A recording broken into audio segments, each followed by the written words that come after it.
আসসালামু আলাইকুম। কি অবস্থা তোমাদের? তো আশা করছি তোমরা সবাই ভালো আছো।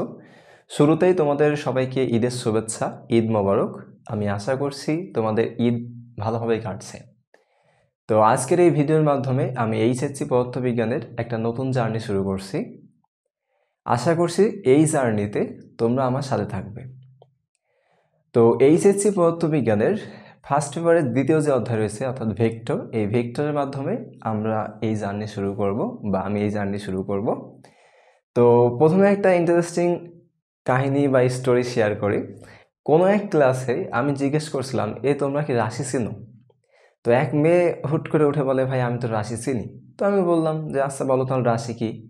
ও আমাকে যে অ্যান্সারটা দিল যে ভাইয়া ইন্ডিয়ান একটা চ্যানেল রয়েছে জি বাংলা নামে, ওই জি বাংলা চ্যানেলে একটা অ্যাক্টরসের নাম হচ্ছে রাশি। তো বিশ্বাস করো ভাই, এই কথা শোনার পর আমার মনে হচ্ছিল আজকে থেকে সব টিউশন কোচিং সব বাদ, পড়াশোনা সব বাদ। যদি জি বাংলা চ্যানেল দেখেই রাশি চেনা যায় তাহলে এত পড়াশোনা করে এত কষ্ট করে কি হবে। তো যাই হোক, রিলস লাইফ আর রিয়েল লাইফের মধ্যে অনেক পার্থক্য। রিলস লাইফে যদি তুমি থাকো তাহলে ওই যে রাশি বলতে গেলে ইন্ডিয়ান জি বাংলা চ্যানেলের অ্যাক্টরসকে চিনবা, আর রিয়েল লাইফে যদি তুমি রাশি চিনতে চাও তোমাকে অবশ্যই পড়াশোনা করতে হবে। তো আসলে আমরা প্রথমে রাশি চিনি, যে রাশি কি। তো দেখো, রাশির সঙ্গে হয়ে দেওয়া হয় যে পদার্থের যে সকল ভৌত বৈশিষ্ট্য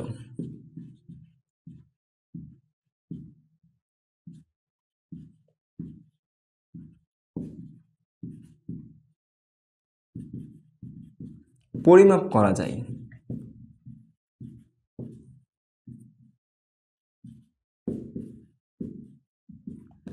তাই রাশি। তাহলে আমরা কি বললাম, যে পদার্থবিজ্ঞান অনুসারে পদার্থের যে সকল ভৌত বৈশিষ্ট্যকে আমরা পরিমাপ করতে পারবো সেগুলো হচ্ছে রাশি। এখন জানা লাগবে রাশির প্রকারভেদ। তো রাশি হচ্ছে দুই প্রকার। তো রাশি কয় প্রকার? রাশি দুই প্রকার। একটা হচ্ছে স্কেলার রাশি আর একটা ভেক্টর রাশি। তাহলে রাশি আমাদের দুই প্রকার, একটা স্কেলার আর একটা ভেক্টর। এখন দেখো, এই স্কেলার রাশি কোনগুলো আর ভেক্টর রাশি কোনগুলো এইগুলো আমাদের একটু জানতে হবে। তো যে সকল রাশিকে শুধুমাত্র মান দ্বারা সম্পূর্ণরূপে প্রকাশ করা যায় তাদেরকে আমরা স্কেলার রাশি বলি। আর ভেক্টর রাশি বলতে গেলে যে সকল রাশিকে প্রকাশ করতে গেলে মান ও দিক উভয়ই প্রয়োজন, তাদেরকে ভেক্টর রাশি বলি। তো যদি সংজ্ঞা লিখতে চাও তাহলে লিখতে পারো। তাহলে আমাদের স্কেলার রাশি কোনগুলো? আমরা কি বললাম, যে সকল রাশিকে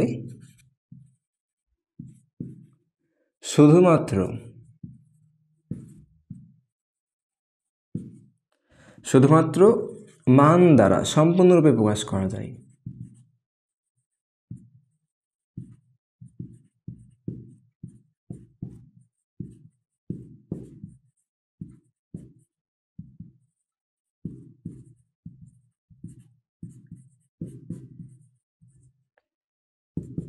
তাই স্কেলার রাশি বা তাদের স্কেলার রাশি বলে, তুমি যেভাবে ইচ্ছা লিখতে পারো।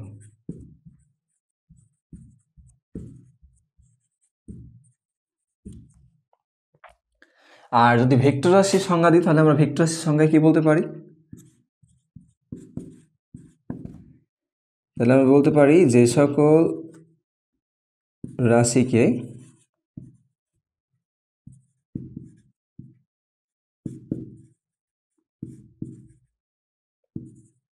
প্রকাশ করতে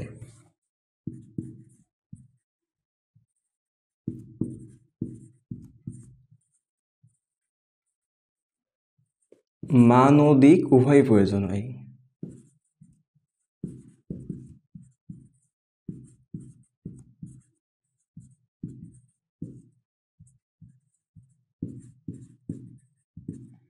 তাদের ভেক্টর রাশি বলে।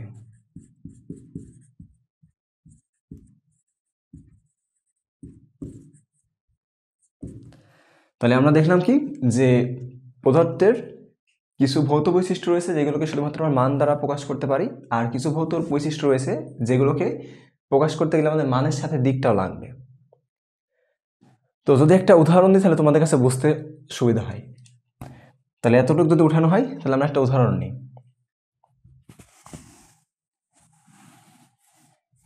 তো আমরা যখন খাতায় বা মনে করো যে এই যে হোয়াইট বোর্ডগুলোতে লিখি, তখন দেখো এই উপরের সাইডটাকে নর্থ ধরা হয়, অর্থাৎ উত্তর ধরা হয়, আর নিচের এই সাইডটাকে ধরা হয় সাউথ, ডান পাশের অংশটাকে ধরা হয় পূর্ব অর্থাৎ ইস্ট, আর এই বাম পাশটা হচ্ছে পশ্চিম অর্থাৎ ওয়েস্ট। তো মনে করো তোমার কোনো এক ফ্রেন্ড সে ঢাকায় রয়েছে। তো আমরা ধরছি যে ঢাকা থেকে পূর্ব দিকে রয়েছে কুমিল্লা,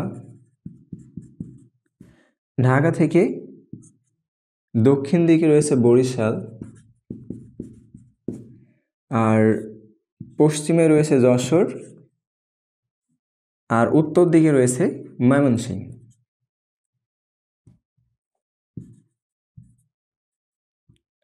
এখন মনে করো তোমার বাসা কুমিল্লায়, এখন ঢাকাতে কি রয়েছে, তোমার এক ফ্রেন্ড রয়েছে। এখন তুমি তোমার এই ফ্রেন্ডকে বললা যে তুমি ঢাকা থেকে 150 কিলোমিটার বাইরের দিকে আসলে কুমিল্লা পাবা। বা মনে করো তোমার এই ফ্রেন্ড তোমার বাসায় দাওয়াত, তুমি তোমার ফ্রেন্ডকে বাসায় দাওয়াত করছো, তো তোমার ফ্রেন্ড তোমার বাসায় যাবে। তো এখন তুমি তোমার ফ্রেন্ডকে এই কুমিল্লায় আসার জন্য কি বললা, যে তুমি ঢাকা থেকে যদি 150 কিলোমিটার বাইরে আসো তাহলে কুমিল্লা পাবা। এখন দেখো এই একটা আমরা শুধুমাত্র কি মানটা বলে দিচ্ছি যে তুমি ঢাকা থেকে 150 কিলোমিটার বাইরের দিকে আসলে কুমিল্লা পাবে। এখন তোমার ফ্রেন্ড কি ভাববে, সে 150 কিলোমিটার কোন দিকে যাবে?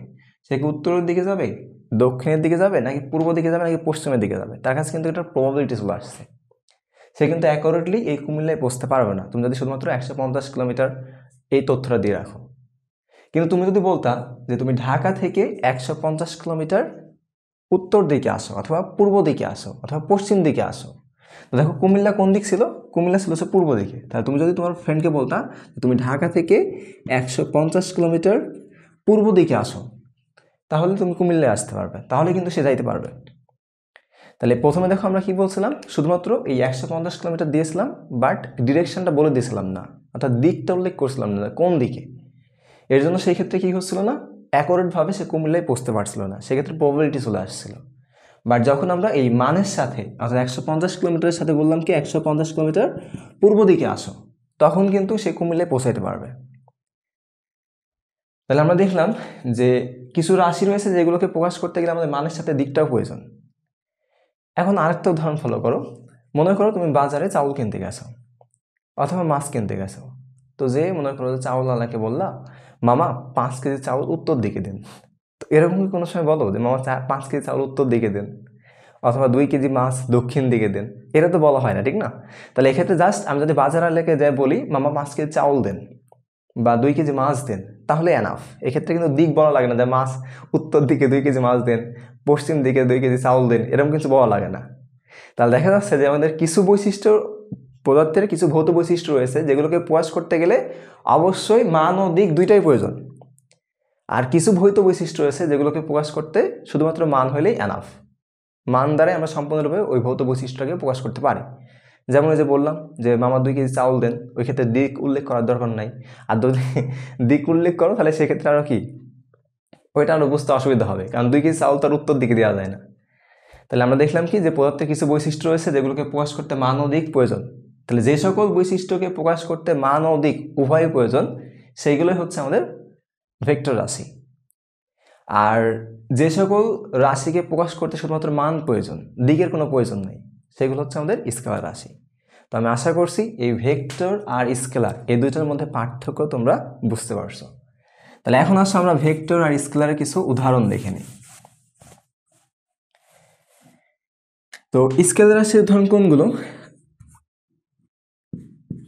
দেখো ভর, এই ভর কিন্তু একটা স্কেলার রাশি। তারপরে দৈর্ঘ্য, দৈর্ঘ্য স্কেলার রাশি। উচ্চতা স্কেলার রাশি। সময়, তাপ, তাপমাত্রা, বিভব, তারপর আমরা বলতে পারি প্রতিসরণাঙ্ক,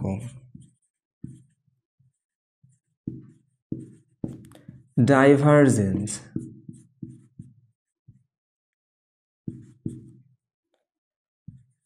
তারপরে বলতে পারি কাজ, শক্তি, ক্ষমতা,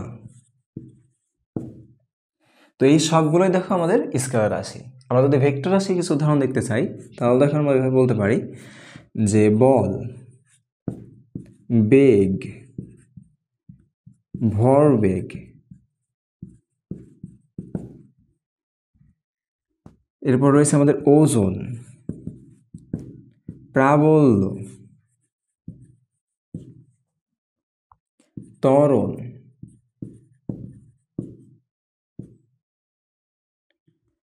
তারপরে আমাদের রয়েছে প্রাবল্য রয়েছে, বল রয়েছে, ভরবেগ রয়েছে, ওজন রয়েছে। আরও দু একটা উদাহরণ দেওয়া যায়, যেমন আমাদের রয়েছে হচ্ছে স্মরণ। তো এই সবগুলো হচ্ছে আমাদের ভেক্টর রাশির উদাহরণ। তাহলে দেখো আমরা প্রথমে দেখলাম কি যে রাশি কি, পদার্থে যে সকল ভৌত বৈশিষ্ট্যকে পরিমাপ করা যায় সেগুলো হচ্ছে রাশি। রাশি দুই প্রকার, একটা স্কেলার রাশি, একটা ভেক্টর রাশি। স্কেলার রাশি কোনগুলো? যে সকল রাশিকে প্রকাশ করতে শুধু মান প্রয়োজন, অর্থাৎ মান দ্বারা যে সকল রাশিকে সম্পূর্ণভাবে প্রকাশ করা যায় সেগুলো হচ্ছে স্কেলার রাশি। যেমন দেখো ভর, একজন ব্যক্তির ভর হচ্ছে 10 কেজি। এখন এই 10 কেজি উত্তর দিকে, দক্ষিণ দিকে, পূর্বে, পশ্চিমে, উপরে, নিচে এমন কিছু কিন্তু বলার প্রয়োজন নেই। এই মার্কারটার ভর 200 গ্রাম সাপোজ। তাহলে এই 200 গ্রাম কোন দিকে, দিক কিন্তু উল্লেখ করার প্রয়োজন নেই। যদি কেউ জিজ্ঞেস করে যে এই মার্কারটার ভর কত, আমি যদি বলি 200 গ্রাম এনাফ। বাট দেখো যদি আমি বলের ক্ষেত্রে আসি, যে বললো যে এই বল, একটা মনে করো যে কোনো বস্তুকে আমি ধাক্কা দিব, সেক্ষেত্রে আমাকে বল প্রয়োগ করতে হবে। এখন আমি যদি বলি যে এই গাড়িটা, একটা গাড়ি রয়েছে মনে করো, এই গাড়িটাকে ধাক্কা দিয়ে আমাকে গতিশীল করতে হবে। তাহলে এখন বলো এই গাড়িটাকে যদি আমি গতিশীল করতে চাই, মনে করো সামনের দিকে গতিশীল করতে চাচ্ছি, তাহলে বল কোন দিকে প্রয়োগ করা লাগবে? পেছন দিকে প্রয়োগ করলে হবে? তাহলে গতিশীল যেহেতু সামনের দিকে করতে চাচ্ছি, আমাকে সামনের দিকে বল প্রয়োগ করা লাগবে। তাহলে এই যে বল ভেক্টর রাশি, একে আমি যখন প্রয়োগ করতে চাচ্ছি তখন কি মানের সাথে সাথে দিকটাও প্রয়োজন হচ্ছে, যে কোন দিকে বলটা দেব। এখন মনে করো আমি চাচ্ছি গাড়িটাকে গতিশীল করতে, কিন্তু মনে করো টেনে ধরলাম নিজের দিকে, ধাক্কা না দেখি করলাম, টেনে ধরলাম, তাহলে কি গতিশীল হবে? গতিশীল কিন্তু হবে না। তাহলে বল প্রয়োগ করছি কিন্তু ডিরেকশনটা উল্টা দিকে হওয়ার কারণে কি হয়েছে, ওই বলটা আমরা যে ডিরেকশন নিচ্ছিলাম ওই ডিরেকশনে প্রযুক্ত হয় না। সেমভাবে বেগ, যে বেগ মনে করো 5 মিটার পার সেকেন্ড, একটা গাড়ির বেগ 5 মিটার পার সেকেন্ড, কোন দিকে? আমরা ধরলাম সামনের দিকে। তাহলে এই ক্ষেত্রে আমার দিকটা প্রয়োজন রয়েছে। তাহলে আশা করছি যে এই রাশি এবং স্কেলার রাশি ও ভেক্টর রাশি এইগুলো তুমি এখন নিজে নিজে বুঝতে পারবা, বা একটা যদি উদাহরণ তোমাকে দেয় দিয়ে যদি বলে এটা কোন ধরনের রাশি, উল্লেখ করতে পারবা বা নির্ণয় করতে পারবা। তাহলে আমাদের রাশি গেল। এরপরে আমাদের আসছি যে ভেক্টর আর স্কেলার, এই দুটোর মধ্যে আমাদের ভেক্টরকে প্রকাশ করার জন্য কিছু নির্দিষ্ট সাইন রয়েছে। দেখো আমরা ভেক্টর রাশিকে এভাবে প্রকাশ করি, তাহলে আমরা লিখি যে ভেক্টর রাশির প্রকাশ।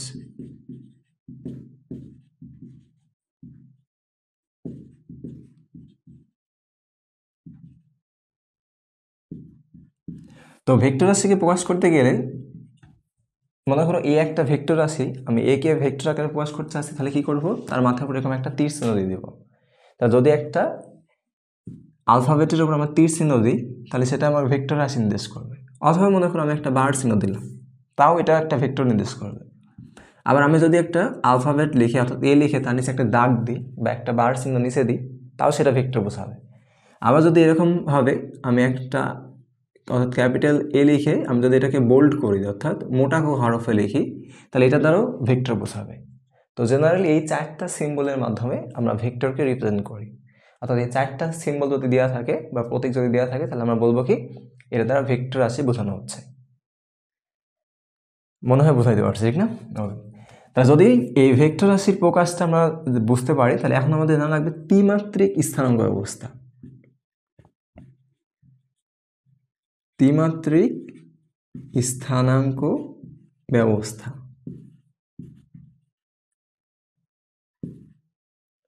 তো দেখো আমরা এসএসসি পর্যন্ত দ্বিমাত্রিক স্থানাঙ্ক ব্যবস্থা সম্পর্কে জেনে আসছি, কিন্তু এখন থেকে আমাদের এই ত্রিমাত্রিক স্থানাঙ্ক ব্যবস্থা জানতে হবে। তো দেখো এসএসসিতে আমরা দ্বিমাত্রিক স্থানাঙ্ক ব্যবস্থা কীভাবে ডিল করতাম, যে এখানে আমাদের একটা এক্স অক্ষ থাকতো, একটা ওয়াই অক্ষ থাকতো, আর এটা হচ্ছে আমাদের মূল বিন্দু। এই মূল বিন্দুর ডান পাশের অংশটাকে আমরা এক্স অক্ষের ধনাত্মক দিক এবং এই মূল বিন্দুর বাম পাশের অংশটাকে আমরা ঋণাত্মক দিক বিবেচনা করতাম, আর মূল বিন্দুটাকে আমরা বিবেচনা করতাম। আর মূল বিন্দুর উপরের দিকে অংশটাকে আমরা পজিটিভ ওয়াই বিবেচনা করতাম, অর্থাৎ ওয়াই অক্ষের ধনাত্মক দিক, আর মূল বিন্দু নিচের দিকটাকে আমরা ওয়াই অক্ষের ঋণাত্মক দিক বিবেচনা করতাম। এখন দেখো ত্রিমাত্রিক স্থানাঙ্ক অবস্থায়, তাহলে এখানে দ্বিমাত্রিক স্থানাঙ্ক অবস্থায় দুইটা অক্ষ ছিল, এক্স অক্ষ আর ওয়াই অক্ষ। তাহলে এখন বলো ত্রিমাত্রিক স্থানাঙ্ক অবস্থায় কয়টা অক্ষ থাকবে? ত্রিমাত্রিক স্থানাঙ্ক অবস্থায় তিনটা অক্ষ থাকবে, একটা হচ্ছে এক্স অক্ষ, একটা ওয়াই অক্ষ, একটা জেড অক্ষ।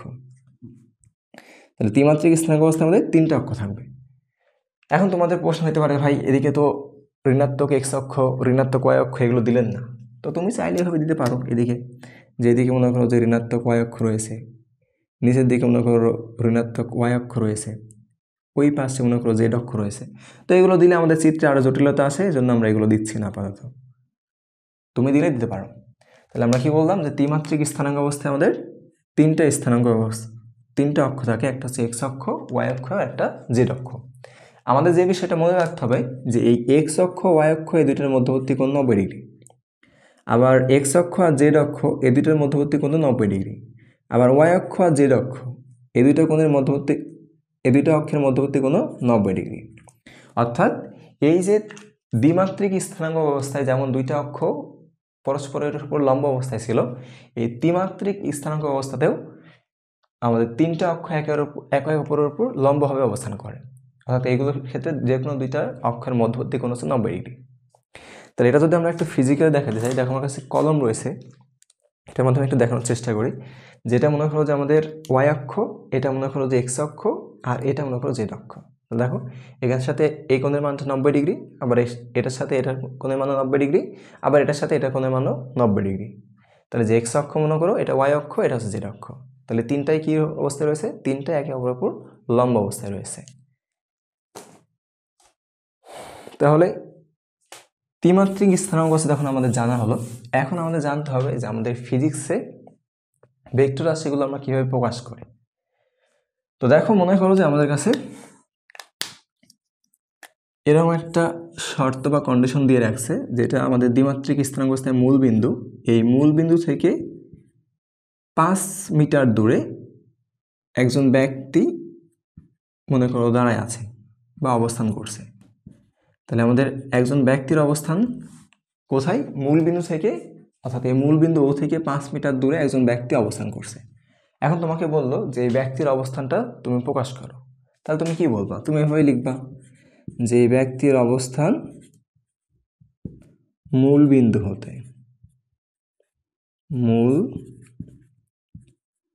বিন্দু হতে এক্স অক্ষের ধনাত্মক দিকে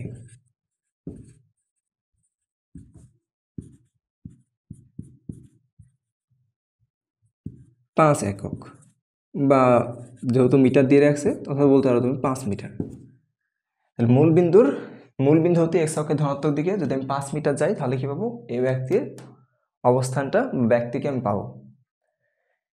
এখন দেখো এটাকে যদি আমি এটা না লিখে যদি এভাবে প্রকাশ করি যে ব্যক্তির অবস্থান 5i, তাহলে বলো এই উপরেরটা লেখা সহজ নাকি নিচেরটা লেখা সহজ? বা প্রকাশ করতে গেলে বা আমি লিখতে গেলে যেটাই বলো, উপরেরটা কম্পারেটিভলি ইজি নাকি নিচেরটা কম্পারেটিভলি ইজি? অবশ্যই নিচেরটা আমাদের কম্পারেটিভলি ইজি, কারণ এখানে এত বাংলা লেখা চাইতে আমার শুধুমাত্র 5i দ্বারা প্রকাশ করাটা কম্পারেটিভলি ইজি হবে, স্বাভাবিক বিষয়। তাহলে যদি ইজি হয় তাহলে আমরা এটাভাবে প্রকাশ করার চেষ্টা করব। তাহলে এখন যদি এভাবে প্রকাশ করতে চাই, তাহলে তোমাদের হচ্ছে প্রথমেই প্রশ্ন যেটা আছে তোমাদের মনে যে ভাই 5iটা কি? তো এই i হচ্ছে আয়ত একক ভেক্টর। তাহলে এখন তোমাদের মাথায় প্রশ্ন আছে, ভাই তাহলে আয়ত একক ভেক্টরটা কি? তাহলে দেখো আমরা আয়ত একক ভেক্টরটা কি সেটা একটু জানি। তাহলে আমরা কি জানতে চাচ্ছি? আয়ত একক ভেক্টর।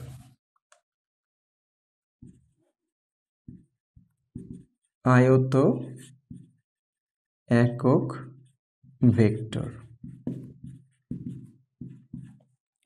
তো আয়ত একক ভেক্টর বলতে কি বোঝায়? ত্রিমাত্রিক স্থানাঙ্ক অবস্থায়, বা বলতে পারো ত্রিমাত্রিক কার্তেশীয় স্থানাঙ্ক অবস্থায়। তোমরা হয়তো জানো যে আমাদের স্থানাঙ্ক অবস্থা দুইটা রয়েছে, একটা কার্তেশীয় একটা পোলার। তাহলে ত্রিমাত্রিক কার্তেশীয় স্থানাঙ্ক অবস্থায়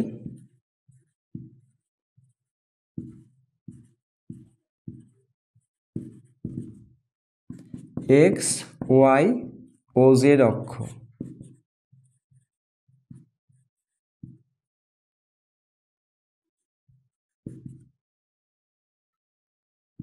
নির্দেশ করতে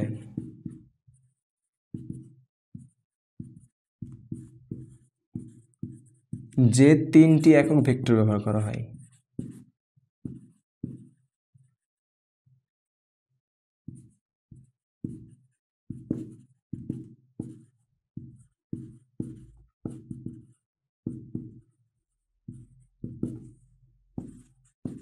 তাই আয়ত একক ভেক্টর বা তাদের আয়ত একক ভেক্টর বলে।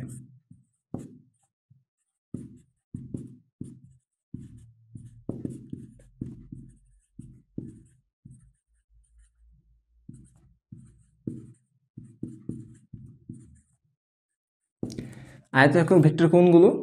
আই, জে, কে, এইগুলো হচ্ছে আমাদের আয়ত একক ভেক্টর।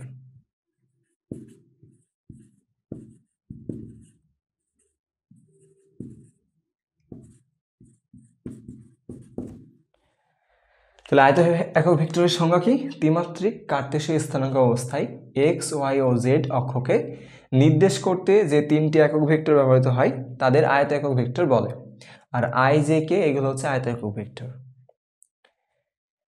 তাহলে এই আয়ের পরিচয়টা পাওয়া গেল। এখন তোমাদের কাছে আর একটা প্রশ্ন হতে পারে যে ভাই এখানে কি আমি 5i না লিখে 5j লিখতে পারবো? অর্থাৎ এই যে ব্যক্তির অবস্থানকে আমি প্রকাশ করবো, কিন্তু প্রকাশ করবো কি দ্বারা? 5j দ্বারা।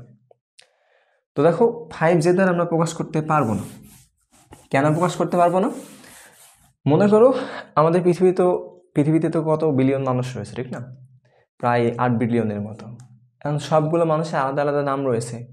এখন মনে করো তুমি একটা মানুষ তার নাম দিচ্ছ, কিন্তু মনে করো তুমি নাম দেওয়ার সময় এভাবে নামকরণ করলা যে ব্যক্তির নাম প্রথমে আবুল, তারপরে বাবুল, তারপরে ডাবুল, তারপরে কাবুল, এভাবে ইংরেজি যে আলফাবেট রয়েছে 26টা, সেই 26টা আলফাবেট অনুসারে 26টা নাম রাখলে একজন ব্যক্তিকে। তাহলে বলো এই ব্যক্তিকে স্পেসিফিক করতে গিয়ে, তো মানুষ তো সবাই, কিন্তু মানুষ কোন মানুষ স্পেসিফিক করতে গিয়ে তুমি নাম রাখলা, কিন্তু নাম রাখতে গিয়ে কী করছো? 26টা আলফাবেট ইউজ করছো। তাহলে স্পেসিফিক করতে গিয়ে তুমি আরও কী করছো? আর জটিলতা সৃষ্টি করছো। তাহলে সেই ক্ষেত্রে তো আর মনে করো যে এটা ভালো কিছু হতো না। তার মানে কি, এটাকে যদি তুমি স্পেসিফিক করতে চাই একটা নির্দিষ্ট কিছু দ্বারা প্রকাশ করতে হবে। ঠিক তেমনিভাবে এই ব্যক্তি যেহেতু এক্স অক্ষের ধনাত্মক দিকে ছিল, এই এক্স অক্ষের ধনাত্মক দিক বোঝাতে আমাদের একটা স্পেসিফিক আয়ত একক ভেক্টর ইউজ করা হয়, সেটা হচ্ছে আই। তো এই জন্যই আমরা কী করতে পারবো না, এখানে 5j লিখতে পারবো না। তাহলে যে কখন লিখতে পারবো? তো দেখো আমরা কি বলছিলাম যে আমাদের যে তিনটা স্থানাঙ্ক অবস্থা রয়েছে, যে তিনটা অক্ষ রয়েছে, এই তিনটা অক্ষের এক্স অক্ষকে বোঝাতে আমরা আই একক ভেক্টর ইউজ করব, ওয়াই অক্ষকে বোঝাতে আমরা জে একক ভেক্টর ইউজ করব, আর জেড অক্ষকে প্রকাশ করতে আমরা কে একক ভেক্টর ইউজ করব, বা এই আয়ত একক ভেক্টরগুলো ইউজ করব।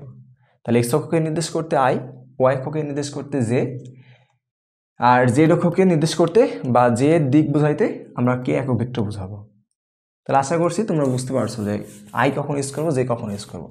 তাহলে এখন বলো, যদি আমার কাছে একটা ভেক্টর দেওয়া হয় যে একটা ভেক্টর a = 5i না, আমরা ধরলাম যে 10i দিয়ে রাখছে, তাহলে যে 10i দ্বারা কি বোঝাবে? এই 10i দ্বারা বোঝাবে যে কোনো একটা কিছু, সেটা যে স্মরণ হইতে পারে, বেগ হইতে পারে, সেটা কি রয়েছে? এক্স অক্ষের ধনাত্মক দিকে 10 একক রয়েছে। যদি এরকম থাকতো যে বি একটা ভেক্টর, b = আমার দেওয়া আছে 4j, তাহলে এটা দ্বারা কি হচ্ছে যে এই জে দ্বারা বোঝাচ্ছে যে ওয়াই অক্ষের দিকে, আর এই 4 দ্বারা কি বোঝাচ্ছে যে 4 একক, যে ওয়াই অক্ষের দিকে আমার বি ভেক্টরটা নির্দেশ করছে যে ওয়াই অক্ষের দিকে কোনো কিছুর মান হচ্ছে 4 একক, সেটা বল হইতে পারে, বেগ হইতে পারে, অন্য কিছু হইতে পারে। তাহলে বলো এখন সি দ্বারা যদি আমরা এমন একটা ভেক্টর বোঝাই যে -2i, তাহলে এর দ্বারা কি বোঝাচ্ছে? তাহলে দেখো এই আয়ের সামনে মাইনাস রয়েছে, তার মাইনাস রয়েছে দ্বারা কি বোঝাবে? প্লাস দ্বারা যদি পজিটিভ এক্স অক্ষের ধনাত্মক দিক বোঝায়, তাহলে মাইনাস দ্বারা এক্স অক্ষের ঋণাত্মক দিক বোঝাবে। তাহলে যে -2i দ্বারা বোঝাবে যে এটা এক্স অক্ষের ঋণাত্মক দিকে। অর্থাৎ দেখো আমাদের যদি ত্রিমাত্রিক স্থানাঙ্ক অবস্থা থাকে,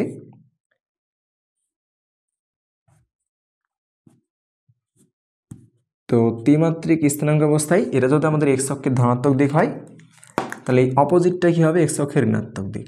তাহলে যে পাশেটা হচ্ছে এক্স অক্ষের ঋণাত্মক দিক। তাহলে যে 2i দ্বারা কি হচ্ছে যে x অক্ষের মূল বিন্দু থেকে x অক্ষের ঋণাত্মক দিকে 2 একক।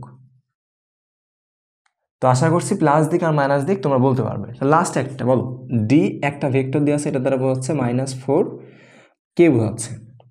তাহলে -4 কে দেওয়া আছে, তাহলে -4 কে দ্বারা কি বোঝাবে, যে কে থাকা দ্বারা কি বোঝাবে জেড অক্ষ, মাইনাস থাকা দ্বারা বোঝাবে জেড অক্ষের ঋণাত্মক দিক, আর এই 4 দ্বারা কি বোঝাবে ঋণাত্মক দিকে 4 একক। তাহলে এটা ছিল দেখো আমাদের জেড অক্ষ, আর এই পাশেরটা হবে আমাদের কি জেড অক্ষের ঋণাত্মক দিক।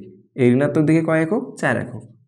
তাহলে ওই যে জেড অক্ষের ঋণাত্মক দিক বোঝাতে আমরা -k ইউজ করব। এখন বলো যে কোনো কিছু বা কোনো বস্তুর অবস্থান কি শুধুমাত্র ওই অক্ষ বরাবর হইতে পারে, নাকি দুইটা অক্ষের মাঝ বরাবর হইতে পারে?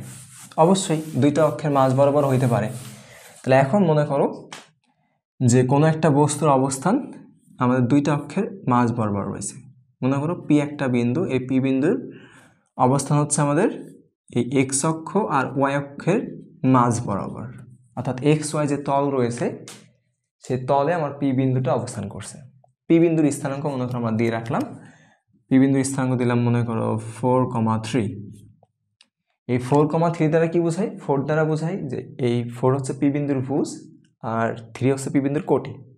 ভুজ দ্বারা কি বোঝায় যে আমি এই পি বিন্দুটার অবস্থান নির্দেশ করতে আমাদের যে ভুজ আর কোটি ব্যবহার করা হয়, এই যে ভুজের যে 4 রয়েছে দেখো 4টা কিন্তু ধনাত্মক, তো এই 4 দ্বারা বোঝাবে যে মূল বিন্দু থেকে এক্স অক্ষের ধনাত্মক দিকে 4 একক। আর এই 3 দ্বারা কি বোঝাবে, 3টা দেখো ধনাত্মক মানে +3। তাহলে এই 3 দ্বারা কি বোঝাবে যে মূল বিন্দু থেকে ওই অক্ষের ধনাত্মক দিকে 3 একক। অর্থাৎ আমি যদি এই বিন্দুটাকে পেতে চাই, পি বিন্দুর কাছে পৌঁছাইতে চাই, তাহলে আমার কী করা লাগবে, মূল বিন্দু থেকে এক্স অক্ষের ধনাত্মক দিকে 4 একক পরিমাণ যা লাগবে, দেন ওখান থেকে আবার ওয়াই অক্ষের ধনাত্মক দিকে 3 একক পরিমাণ যা লাগবে। অর্থাৎ ফার্স্টে 2, 4, তাহলে মূল বিন্দু থেকে যে এক্স অক্ষের ধনাত্মক দিকে 4 একক গেলাম, এবারে এখান থেকে ওয়াই অক্ষের ধনাত্মক দিকে 3 একক যা লাগবে, তো আমরা ধরলাম মনে করো 1, 2, 3, তাহলে এটা হচ্ছে 3 একক। তাহলে দেখো 4 একক আর 3 একক, তাহলে এই যে যখন ছেদবিন্দুটা পেয়ে যাবে, ছেদবিন্দুটা হচ্ছে আমার পি বিন্দু। তাহলে আশা করছি একটা বিন্দুর ভুজ আর কোটি দেওয়া থাকলে ওটা দ্বারা কি বোঝাই তোমরা জানো। এখন দেখো এই পি বিন্দুটাকে আমি যদি হচ্ছে ও বিন্দুর সাথে কানেক্ট করে দিই এবং কানেক্ট করে যদি এটাকে আমি একটা এ ভেক্টর দ্বারা প্রকাশ করি, তাহলে এ ভেক্টরটাকে আমি কি লিখতে পারবো, এ ভেক্টরটাকে কিন্তু আমি এভাবে লিখতে পারবো যে 4 কি ছিল, এক্স অক্ষের দিকের অংশ। তাহলে এক্স অক্ষের দিকে অংশটাকে প্রকাশ করতে আমরা কোন একক আয়ত একক ভেক্টর ইউজ করি, আই ইউজ করি। তাহলে কি লিখতে পারবো, এ ইজ ইকুয়াল টু 4i সূত্রের প্লাস। এবার দেখো 3 ছিল, 3-এর আগে কি প্লাস আছে মাইনাস আছে, কিছু নাই মানে প্লাস রয়েছে। তাহলে 3টা কি ছিল, কোটি। কোটি মানে কি, ওয়াই অক্ষের যেহেতু পজিটিভ ছিল ওয়াই অক্ষের ধনাত্মক দিকের অংশ বোঝাচ্ছে। তাহলে ওয়াই অক্ষের ধনাত্মক দিকের অংশ বোঝাতে আমরা যে আয়ত একক ভেক্টর ইউজ করি, আর যেহেতু মান ছিল কত 3, তাহলে আমরা 3j এটা লিখতে পারি। তাহলে দেখো এই এ ভেক্টরটাকে আমি এভাবে প্রকাশ করতে পারি যে a is equal two 4i plus 3j। এটা দ্বারা কি বলছে যে এ ভেক্টরটার এক্স অক্ষের ধনাত্মক দিকের অংশের পরিমাণ হচ্ছে 4 একক আর ওয়াই অক্ষের ধনাত্মক দিকের অংশের পরিমাণ হচ্ছে 3 একক। তাহলে এখন বলো, যদি একটা ভেক্টর থাকে, যে সাপোজ এখানে লিখি যে বি একটা ভেক্টর, এটা দ্বারা বোঝাচ্ছে 2j প্লাস 4k, এটা বোঝাচ্ছে। মনে করো বি একটা ভেক্টর, এই ভেক্টর ইকুয়াল টু কি দিয়ে আছে, 2j প্লাস 4k। তাহলে এটা দেখে আমরা প্রথমেই কি সিদ্ধান্ত নিব যে বি এমন একটা ভেক্টর যেটা যেহেতু জে আর কে, তাহলে ওয়াই অক্ষ আর জেড অক্ষর যে তল রয়েছে সেই তলের মাঝ বরাবর রয়েছে। তাহলে আমরা কি বলবো যে এই জে আর কে যেহেতু দুইটাই রয়েছে, বি ভেক্টর দ্বারা জে কে দুইটাকে সূচিত করা হয়েছে, তার মানে কি এই ভেক্টরটা বি ভেক্টরটা পার্টিকুলার কোনো একটা নির্দিষ্ট অক্ষের দিকে নেই, এটা কি রয়েছে, দুইটা অক্ষের মাঝ বরাবর রয়েছে।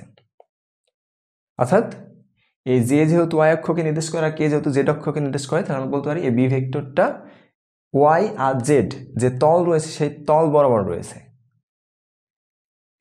তাহলে এখন যদি মনে করো সি একটা ভেক্টর দেয় যে 3 ইকুয়াল টু দেওয়া আছে মনে করো 10i প্লাস 2k, তাহলে এটা দ্বারা কি বোঝাবে, তো যেহেতু আই কে দুইটাই রয়েছে, দুইটা আয়ত একক ভেক্টরই রয়েছে এই সি ভেক্টরকে প্রকাশ করতে, তাহলে আমি বুঝবো কি যে সি ভেক্টরটা এক্স আর জেড এই দুইটা অক্ষের মাঝামাঝি রয়েছে, বা বলতে পারি এই দুইটা এক্স আর জেড তলের মাঝামাঝি রয়েছে বা তলের অবস্থান করছে, যেখানে এই সি ভেক্টরের এক্স অক্ষের দিকে উপাংশের মান হচ্ছে বা অংশের মান হচ্ছে 10 একক, আর ওয়াই অক্ষের জেড অক্ষের দিকের অংশের পরিমাণ হচ্ছে 2 একক।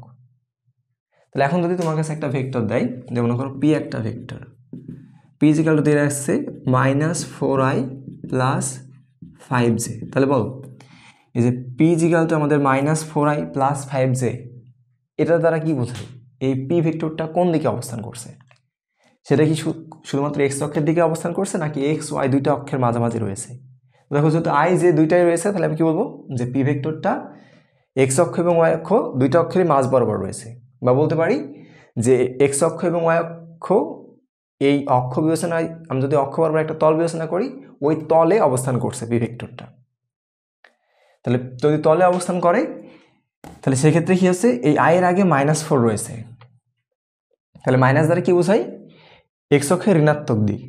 তাহলে পি ভেক্টর, এই পি ভেক্টরটার এক্স অক্ষের ঋণাত্মক দিকের অংশের পরিমাণ হচ্ছে 4 একক, আর ওয়াই অক্ষের ধনাত্মক দিকের অংশের পরিমাণ হচ্ছে 5 একক। তো এটাকে যদি আমি দেখো চিত্রের মাধ্যমে দেখতে চাই যে আসলে এই পি ভেক্টরটা কোন দিকে অবস্থান করছে, তো দেখো আমার যা লাগবে কি ওয়াই অক্ষে এক্স অক্ষের ঋণাত্মক দিকে, তাহলে এক্স অক্ষের ঋণাত্মক দিক হচ্ছে আমাদের বাম পাশটা, এটা যদি মূল বিন্দু হয় তাহলে বাম পাশটা এক্স অক্ষের ঋণাত্মক দিক, আর তারপর যা লাগবে কোন দিকে? ওয়াই অক্ষের ধনাত্মক দিকে। তাহলে এক্স অক্ষের ঋণাত্মক দিকে যা লাগবে 4 একক, তো আমি ধরলাম মনে করো যেটা এক্স অক্ষের ঋণাত্মক দিকে 4 একক, আর ওয়াই অক্ষের ধনাত্মক দিকে যা লাগবে 5 একক, তাহলে এটা হচ্ছে ধরলাম আমরা ওয়াই অক্ষের ধনাত্মক দিকে 5 একক। এখন দেখো এই দুইটা যদি ছেদবিন্দু নির্ণয় করি আমরা, তাহলে এই যে ছেদবিন্দু, এখন যদি আমি এই ছেদবিন্দুটাকে মনে করো পি দ্বারা প্রকাশ করি, এটা যেহেতু আমাদের ও মূল বিন্দু ছিল, এই দুটোকে যদি আমরা অ্যাড করি ও আর পি বিন্দুকে, এবং অ্যাড করার পর যদি আমি এটাকে পি ভেক্টর দ্বারা প্রকাশ করি, তাহলে দেখো এই পি ভেক্টরটাই, এই যে আমরা যে ভেক্টরটা পাইলাম, এই ভেক্টরটাই অ্যাকচুয়ালি হচ্ছে আমাদের 4i + 5j ভেক্টর। তাহলে আশা করছি যে যে দুইটা আয়ত একক ভেক্টর দ্বারা যদি কোনো একটা ভেক্টরকে উপস্থাপন করা হয়, তাহলে সেই ভেক্টরটা দ্বারা কোন অক্ষের কি পরিমাণ অংশ রয়েছে সেটা বুঝতে পারবো। এখন দেখো এই যে একটা ভেক্টর, এটা কি শুধুমাত্র এক্স অক্ষ, আমরা প্রথমে কি পাইলাম একটা নির্দিষ্ট অক্ষ বরাবর, এবার কি পাইলাম একটা নির্দিষ্ট তল বরাবর, বা এক্স ওয়াই এর মাঝে দুইটা অক্ষের মাঝ বরাবর, এরকমই শুধু হইতে পারে, নাকি এরকম কিছু হইতে পারে যে মনে করো যে আমার কাছে 3টা অক্ষ রয়েছে, যে আমরা তখনকার মতো বিবেচনা করি এটা এক্স অক্ষ, এটা ওয়াই অক্ষ, এটা জেড অক্ষ, মনে করো যে আমাদের এই মার্কারের মাথায় বিবেচনা করি, এই মার্কারটা হচ্ছে আমাদের মনে করো সেই বস্তু, তাহলে এই বস্তুটা মনে করো যে এরকম কোনো পজিশনে রয়েছে। তাহলে দেখো এটা পার্টিকুলার কোনো এক্স অক্ষের দিকেও নাই, ওয়াই অক্ষের দিকেও নাই, আবার জেড অক্ষের দিকেও নাই, এটা কি রয়েছে মাঝ বরাবর রয়েছে। তা যদি যে মাঝ বরাবর থাকে, তাহলে সেই ক্ষেত্রে এই ভেক্টরটাকে আমরা কীভাবে প্রকাশ করব? তো দেখো এই ভেক্টরটাকে প্রকাশ করার জন্য আমরা এভাবে লিখি যে এ ভেক্টর, মনে করো ওই ভেক্টরটা আমরা এ দ্বারা প্রকাশ করলাম, তো এজ ইকাল টু মনে করো এরকম একটা কিছু লিখলাম যে 4i + 3j + 2k। তাহলে যখন আমরা আই জে কে 3টা আয়ত একক ভেক্টর ইউজ করে কোনো একটা ভেক্টরকে প্রকাশ করব, তখন বোঝাবে যে আমাদের যে ভেক্টরটা বা যে বিন্দুটা অবস্থান করছে ওই বিন্দুটাকে যদি আমি মূল বিন্দুর সাথে কানেক্ট করি, তাহলে যে ভেক্টরটা পাবো সেই ভেক্টরটা পার্টিকুলার কোনো একটা নির্দিষ্ট অক্ষের দিকে অবস্থান করছে না, আবার কোনো নির্দিষ্ট তলে বা দুইটা অক্ষের মাঝে অবস্থান করছে না, এটা 3টা অক্ষেরই মাঝে কোনো জায়গায় অবস্থান করছে। এবং সেক্ষেত্রে এই এ ভেক্টরটার এক্স অক্ষের ধনাত্মক দিকের মান হচ্ছে 4 একক, ওয়াই অক্ষের ধনাত্মক দিকে যে অংশটা রয়েছে তার মান হচ্ছে 3 একক, এবং জেড অক্ষের ধনাত্মক দিকে যে অংশটা রয়েছে সেটা হচ্ছে 2 একক। দেখো এটাকে যদি আমরা চিত্রের মাধ্যমে উপস্থান করতে চাইতাম, তাহলে এভাবে এরকম একটা কিছু পাইতাম, যে মনে করো এটা হচ্ছে আমাদের এক্স অক্ষ, এটা ওয়াই অক্ষ, এটা জেড অক্ষ। তাহলে এক্স অক্ষের ধনাত্মক দিকে কয় একক? 4 একক। তাহলে আমরা ধরলাম যে এটা মনে করো এক্স অক্ষের ধনাত্মক দিকে 4 একক, তারপরে ওয়াই অক্ষের ধনাত্মক দিকে কয় একক ছিল? 3 একক। তাহলে এখান থেকে আমরা ওয়াই অক্ষের ধনাত্মক দিকে মনে করো 3 একক চলে গেলাম। এরপরে জেড অক্ষের ধনাত্মক দিকে 2 একক। তাহলে দেখো জেড অক্ষ ছিল এই বরাবর, তাহলে এখান থেকে কী করতে হবে? নিচের দিকে আসতে হবে, কারণ এই যে এটা সমান্তরাল হবে, এটা সমান্তরাল হলে আমাদের এরকম কিছু একটা আসবে। তাহলে দেখো আমাদের যদি 2 একক বিবেচনা করি, তাহলে তোমরা 2 একক এখানে শেষ হয়ে গেছে সাপোজ। তাহলে আমি যদি এখন এই যে এই পয়েন্টটাকে যদি আমি মূল বিন্দুর সাথে কানেক্ট করি, তাহলে যে ভেক্টরটা পাবো সেটা হচ্ছে আমাদের এ ভেক্টর। তো এটাকে আমরা একটু লাল মার্কার দিয়ে লিখি, তাহলে একটু বুঝতে সুবিধা হবে। তাহলে আমরা যে জায়গায় এসে শেষ করলাম, তাহলে আমাদের এই যে লাল মার্কার ইউজ করে আমরা যেটা যে দাগটা দিলাম বা যে রেখাংশটা পেলাম, এই রেখাংশটা যদি আমি এ ভেক্টর মানে ভেক্টর বিবেচনা করি, তাহলে সেই ভেক্টরটা হচ্ছে আমার এ ভেক্টর, যেখানে এক্স এই এ ভেক্টর দ্বারা বোঝাচ্ছে এক্স অক্ষের ধনাত্মক দিকে আছে 4 একক এবং ওয়াই অক্ষের ধনাত্মক দিকে 3 একক আর জেড অক্ষের ধনাত্মক দিকে 2 একক। তাহলে একটা যদি এরকম 3টা আয়ত ভেক্টর দ্বারাই একটা ভেক্টরকে উপস্থাপন করা হয়, তাহলে সেই ভেক্টরটার এক্স অক্ষের দিকে কতটুকু অংশ রয়েছে, ওয়াই অক্ষের দিকে কতটুকু অংশ রয়েছে বা জেড অক্ষের দিকে কতটুকু অংশ রয়েছে, আশা করছি তোমরা বুঝতে পারবে। তাহলে এখন তো বলো আরেকটা যদি আমরা ভেক্টর নিই, যে b = 3i - 2j + 8k, এরকম একটা ভেক্টর রয়েছে। তাহলে বলো এই ভেক্টরটা ওয়াই অক্ষের দিকে কত একক রয়েছে, ওয়াই অক্ষের ধনাত্মক দিকে কত একক রয়েছে। তো দেখো এখানে কি ছিল, ওয়াই অক্ষের ধনাত্মক দিক বোঝাতে আমরা কি বুঝি, যে বুঝি, ঠিক না, যে একক যে আয়ত একক ভেক্টর দ্বারা আমরা ওয়াই অক্ষের ধনাত্মক দিককে নির্দেশ করি। তো এখানে কি রয়েছে, যে এর আগে -2 রয়েছে, তার মানে কি আসলে আমাদের এই ভেক্টরটার ওয়াই অক্ষের ধনাত্মক দিকে কোনো অংশ নাই। যেহেতু এই যে এর আগে মাইনাস রয়েছে, তার মানে বোঝাবে কি এটা ওয়াই অক্ষের ঋণাত্মক দিকে 2 একক রয়েছে। যে লাস্টে 8k দ্বারা কি বলছে, এটা দেখো 8 এর আগে প্লাস রয়েছে, তাহলে এটা বোঝাবে কি কে হচ্ছে আয়তক্ষেত্র ভেক্টর, কে দ্বারা কোন অক্ষকে নির্দেশ করে, জেড অক্ষকে নির্দেশ করে। যেহেতু এটার সামনে ধনাত্মক রয়েছে, তাহলে আমরা বলবো কি জেড অক্ষের ধনাত্মক দিকে এই বি ভেক্টরটার জেড অক্ষের ধনাত্মক দিকে অংশের পরিমাণ কত, 8 একক। আর যে প্রথমে 3i ছিল, 3i দ্বারা কি বোঝায়, যে জেড অক্ষের এক্স অক্ষের ধনাত্মক দিকে এই বি ভেক্টরটার অংশের যে পরিমাণটা রয়েছে বা যে অংশটা রয়েছে তার মান হচ্ছে 3 একক। তো লাস্ট আরেকটা দেখি আমরা, যেমন হলো সি একটা ভেক্টর, এই সি ভেক্টর যেগুলো দেওয়া আছে 12i + 4j - 6k। তাহলে প্রথমে বলো যে কোনটা এই 12i এটা দ্বারা এক্স অক্ষের ধনাত্মক দিক বোঝাচ্ছে নাকি ঋণাত্মক দিক বোঝাচ্ছে। দেখো যেহেতু আই, তাহলে এক্স অক্ষ বোঝাচ্ছে, আর যেহেতু সামনে মাইনাস নাই, তার মানে এটা কি এক্স অক্ষের ধনাত্মক দিকে 12 একক বোঝাচ্ছে। তারপরে দেখো 4j দিয়েছে, এই 4j দ্বারা কোন অক্ষকে বোঝায়, যেহেতু জে রয়েছে তাহলে আমাদের কি বোঝাবে, ওয়াই অক্ষের দিক বোঝাবে। ওয়াই অক্ষের কোন দিক, যেহেতু সামনে পজিটিভ রয়েছে তাহলে ওয়াই অক্ষের ধনাত্মক দিক, এবং ধনাত্মক দিকে কয় একক, 4 একক। তারপরে যে -6k, এই -6k দ্বারা কি বোঝাচ্ছে, -6k দ্বারা বোঝাচ্ছে যেহেতু কে রয়েছে তাহলে এটা হচ্ছে জেড অক্ষ, যেহেতু মাইনাস রয়েছে তাহলে জেড অক্ষের ঋণাত্মক দিক, আর যেহেতু 6 রয়েছে তাহলে কি বোঝাবে, জেড অক্ষের ঋণাত্মক দিকে 6 একক। দেখো এই ভেক্টরটাকে যদি আমরা ওই কলমের মাধ্যমে একটু দেখতে চাই যে আসলে এটা কোন দিকে নির্দেশ করছে, তো আমরা ধরলাম যে মনে করো যে এটা আমাদের এক্স অক্ষ, এটা হচ্ছে ওয়াই অক্ষ, আর এটা হচ্ছে জেড অক্ষ। এখন দেখো এক্স অক্ষের ধনাত্মক দিকে 12 একক, তো মনে করো আমরা এই বরাবর 12 একক গেলাম, ধরলাম এই যে হেডের পর্যন্ত এটা হচ্ছে আমাদের 12 একক দৈর্ঘ্য, এই যে এটা হচ্ছে আমাদের মূল বিন্দু, এখান থেকে 12 একক এটা। দেন ওয়াই অক্ষের ধনাত্মক দিকে 4 একক, তাহলে ওয়াই অক্ষের ধনাত্মক দিকে 4 একক মনে করো উপর দিকে উঠলাম, মোটামুটি এই একটা পজিশন মনে করো বিবেচনা করলাম। তারপরে কি বলছে, জেড অক্ষের ঋণাত্মক দিকে 6 একক। তাহলে বলো এটা জেড অক্ষে যদি ধনাত্মক দিক হয় তাহলে আমরা কোন দিকে আসবো, এদিকে আসবো। আমরা তো মনে করো যে এখন আমাদের অবস্থানটা হচ্ছে এই জায়গায় মনে করো যে ওই কণাটা এখন অবস্থান করছে, এখন কণাটা এই সামনের দিকে আসবে নাকি পিছনের দিকে যাবে। তো যেহেতু ঋণাত্মক রয়েছে তার মানে কি পিছনের দিকে যাবে, তার মানে ওই কণাটা মনে করো এরকম কোনো পজিশনে অবস্থান করছে। তাহলে আমি কি করবো, এই কণা থেকে এখন এই যে মূল বিন্দু কানেক্ট করে দেবো একটা রেখা দ্বারা, এই যে এই পরিমাণটা কানেক্ট করে দেবো। তাহলে কানেক্ট করে দিলে কি আসবে, এই কানেক্ট করার পর আমরা যদি এটাকে একটা ভেক্টর দ্বারা প্রকাশ করি, তাহলে এই ভেক্টরটা হচ্ছে আমাদের সেই সি ভেক্টর হবে। আশা করছি বুঝাইতে পারছি যে যদি 3টা একক ভেক্টর ইউজ করে, তাহলে কোন 3টা একক ভেক্টর দ্বারা, 3টা আয়ত একক ভেক্টর দ্বারা যদি আমি একটা ভেক্টরকে রিপ্রেজেন্ট করি, তাহলে ওই ভেক্টরটার এক্স অক্ষ, ওয়াই অক্ষ এবং জেড অক্ষের দিকে কি পরিমাণ অংশ রয়েছে সেটা তোমরা এখন বুঝতে পারবে। তাহলে আমাদের ভেক্টর প্রকাশ শেষ, এবং একটা ভেক্টরকে আমরা ফিজিক্সের ক্যালকুলেশনের ক্ষেত্রে যেভাবে উপস্থাপন করি, এবং উপস্থাপন করার পর ওই ভেক্টরটার আই জে কে, এই আয়ত একক ভেক্টরগুলো যদি থাকে, সেই আয়ত একক ভেক্টরগুলো দ্বারা এক্স অক্ষ, ওয়াই অক্ষ, জেড অক্ষকে যে নির্দেশ করে এবং কোন অক্ষর কী পরিমাণ অংশ বিদ্যমান এটা আমরা বুঝতে পারবো। এখন আমাদের যেটা জানা লাগবে সেটা হচ্ছে ভেক্টর গুণন। তাহলে এখান থেকে আমাদের একটা টাইপ শুরু হবে, টাইপ 01। অর্থাৎ প্রথম টাইপে আমরা কি শিখব, প্রথম টাইপে ভেক্টর গুণন শিখব, ভেক্টর গুণন।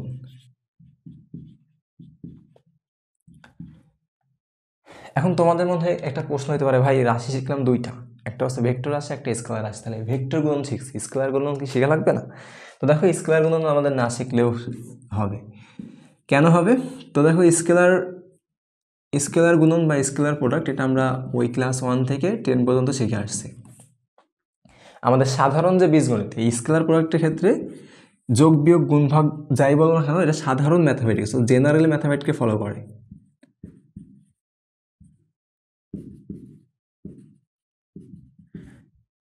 তাহলে আমরা কি বললাম যে স্কেলারের ক্ষেত্রে যোগ বিয়োগ গুণ ভাগ সবগুলো কি করে, জেনারেল ম্যাথামেটিক যে কনসেপ্টটা রয়েছে, আমরা যেভাবে যোগ বিয়োগ গুণ ভাগ করি সেই নিয়মটাকে ফলো করে। এবং স্কেলার গুণনের ক্ষেত্রে আমরা দুইটা রাশিকে যোগ করি আর বিয়োগ করি, গুণ করি আর ভাগ করি, সবসময় কী পাওয়া যাবে, আমাদের যে ভ্যালুটা আসবে সেটা সবসময় স্কেলার আসবে।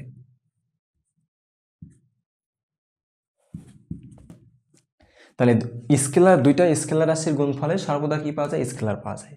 বাট আর এটা কি দেখলাম, যেটা আমাদের জেনারেল ম্যাথামেটিক্স অনুসারে আমরা যেভাবে ক্যালকুলেশন করি যোগ বিয়োগ গুণ ভাগ, সেভাবেই যোগ বিয়োগ গুণ ভাগ করা যায়। তো যেহেতু আমরা এসএসসি পর্যন্ত এটা শিখে আসছি, এটা নতুন করে শেখার কিছু নেই। আমাদের যেটা শেখা লাগবে সেটা হচ্ছে ভেক্টর গুণন। এখন এই ভেক্টর গুণনে আমার দুইটা ক্যাটাগরি রয়েছে,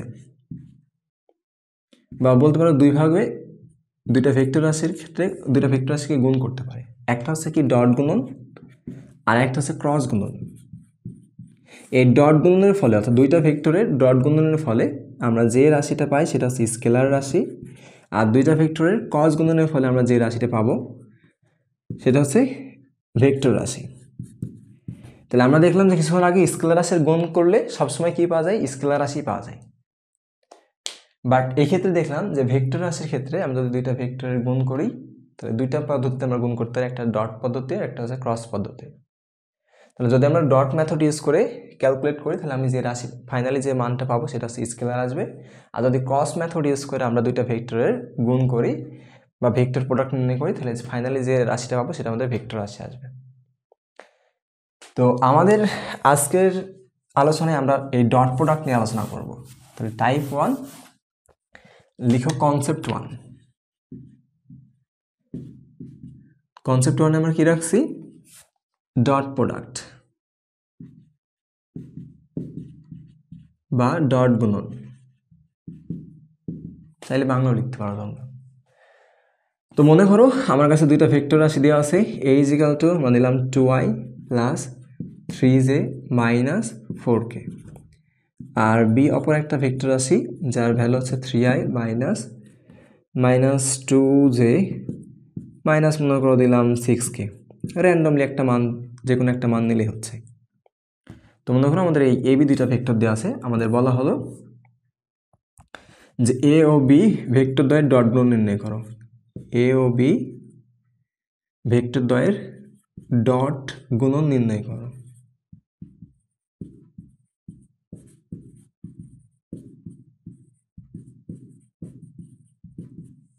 তাহলে এটা আমাদের হচ্ছে প্রশ্ন। তাহলে আমরা একটা প্রশ্ন আকারে নিই, যেটা হচ্ছে আমাদের কোয়েশ্চেন নাম্বার 1। যে দুইটা ভেক্টর দিয়ে রাখছে, দিয়ে আমাদের কি বলা হয়েছে, দুইটা ভেক্টরের ডট গুণন নির্ণয় করো। দেখো আমরা প্রথমেই ডট গুণন কীভাবে নির্ণয় করি, আমরা লিখবো সলিউশন এ ও বি ভেক্টর দ্বয়ের ডট গুণন, ভেক্টর দ্বয়ের ডট গুণন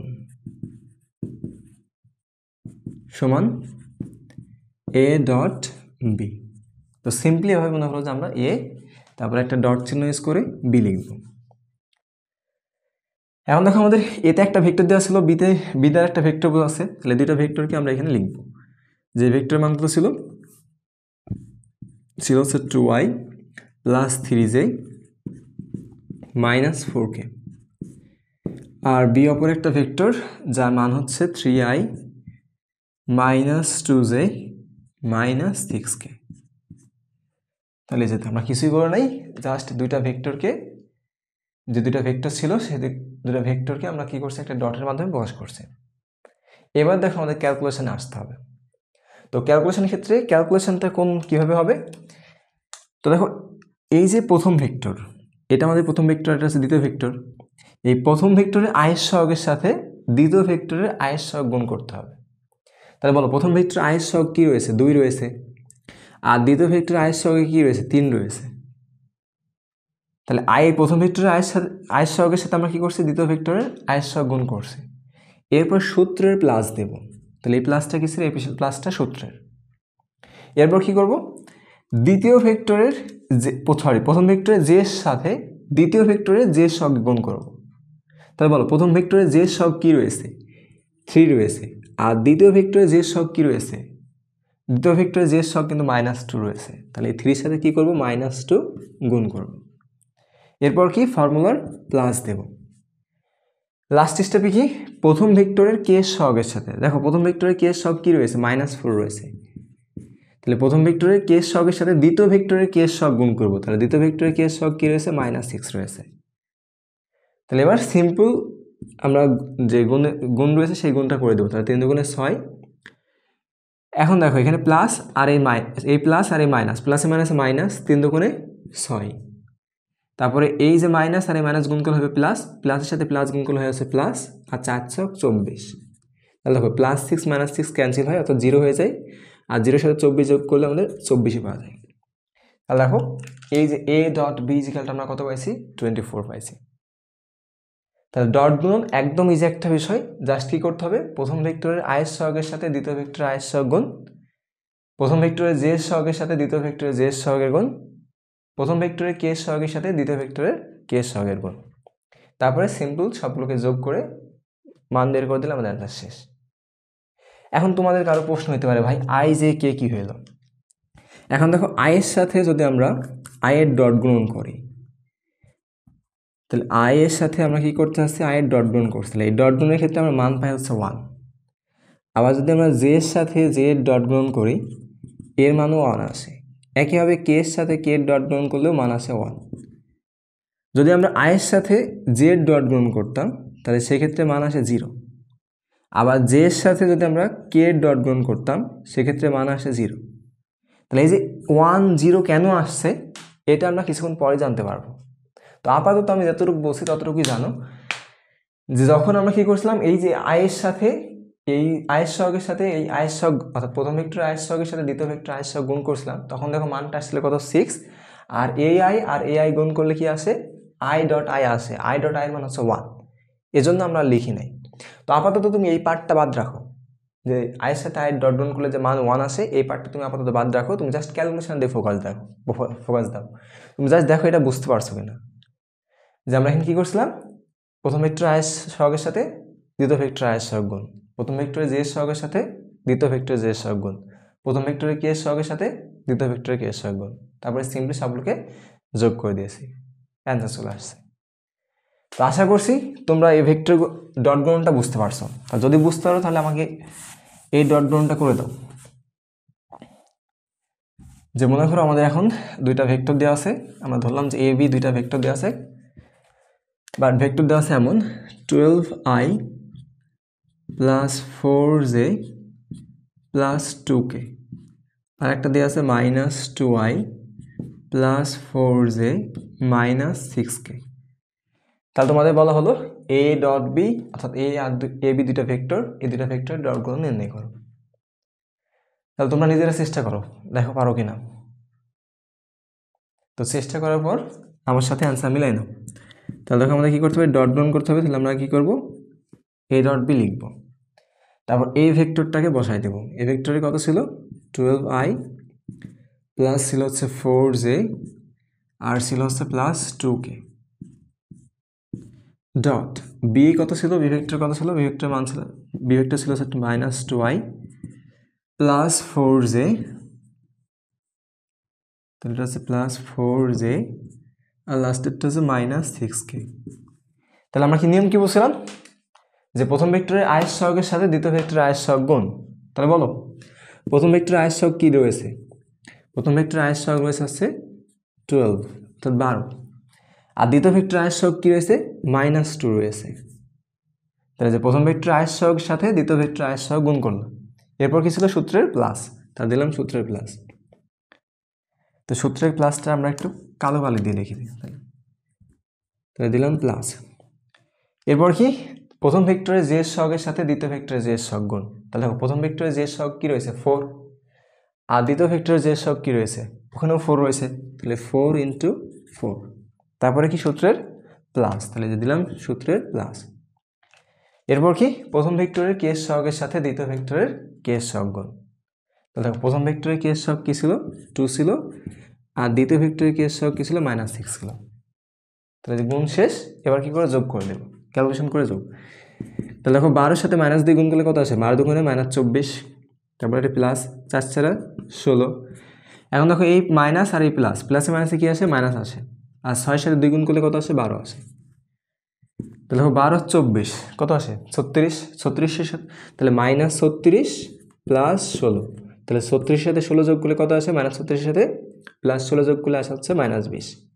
তাহলে এটা হচ্ছে আমাদের অ্যান্সার। সহজ আছে না? তো আশা করছি পারা যাবে। তো লাস্ট একটা এক্সাম্পল দিয়ে আমরা মনে করো যে ডট গুণ থেকে চলে যাব। তো এখন মনে করো যে আমরা উপরের যেটা আছে সেটা সেম রাখলাম, শুধুমাত্র বিটাকে চেঞ্জ করে দিলাম। যেটা দেওয়া আছে মনে করো 4 তো নিয়েছিলাম আগে, তো এটা নিলাম মনে করো 3i + 4j, এতটুকু দিয়ে আছে।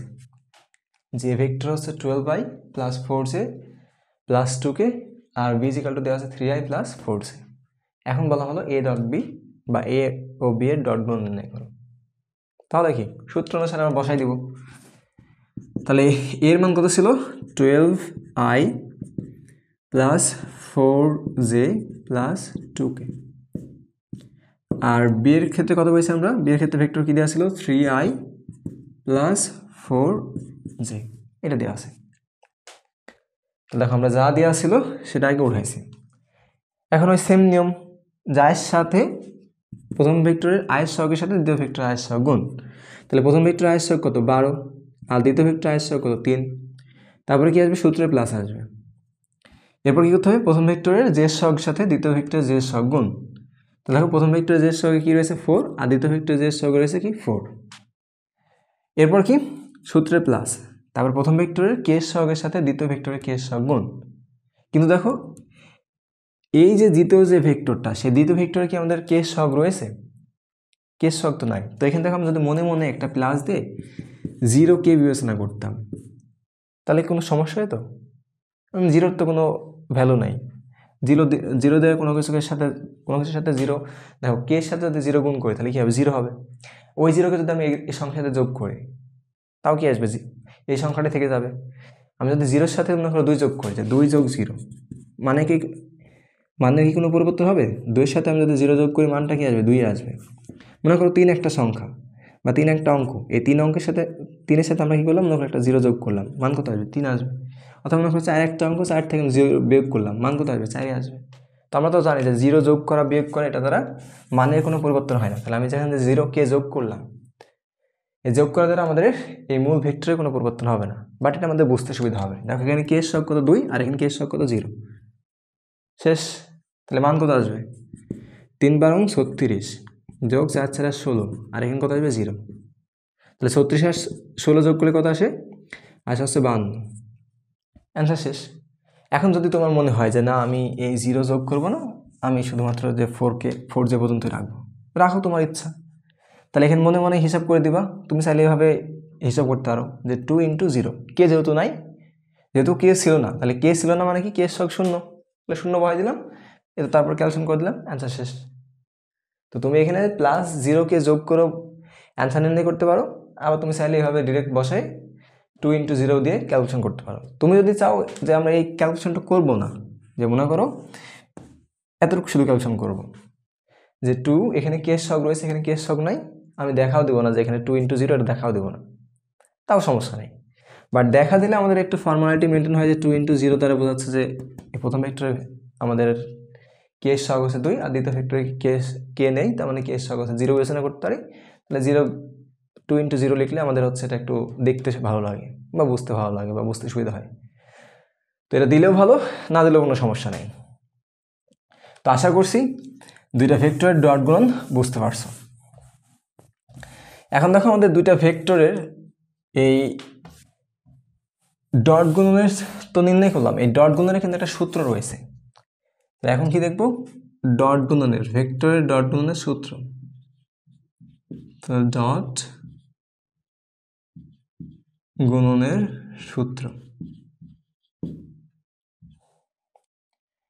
তো সূত্র কি, যদি আমার কাছে দুইটা ভেক্টর থাকে এ আর বি, মনে করো দুইটা ভেক্টর, এই দুইটা ভেক্টর ক্ষেত্রে আমরা ডট গুণ আছে করি, তাহলে এই ডট গুণের ক্ষেত্রে আমরা একটা সূত্র পাই যে a dot b equal to কি এ বি কজ থেটা।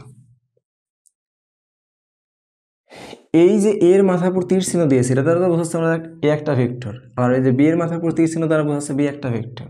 এই যে ডট দ্বারা কি বোঝাচ্ছে, যে দুইটা ভেক্টরকে আমরা কি করছি ডট গুণ করছি। কিন্তু ডান পাশে এ বি দ্বারা কি বোঝাচ্ছে, তো ডান পাশে এ বি এ পাশে লিখতে পারো যে ডান পাশে এ দ্বারা বোঝাচ্ছে হচ্ছে এ ভেক্টরের মান, এ ভেক্টর এর মান। তাহলে শুধু যখন আমি আলফাবেট ইউজ করবো, দেখো আমি কিন্তু এটা বোল্ড করে নাই, বোল্ড করলে এটা ভেক্টর বোঝাইতো, আমি শুধুমাত্র সিম্পলি এ লেটারটাকে লিখছি, এখানে বি লেটারটা লিখছি। তাহলে এই সিম্পলি এ আর বি লিখলে, যদি আমি বোল্ড করে না লিখি তাহলে কি বোঝাবে, ভেক্টরের মান বোঝাবে।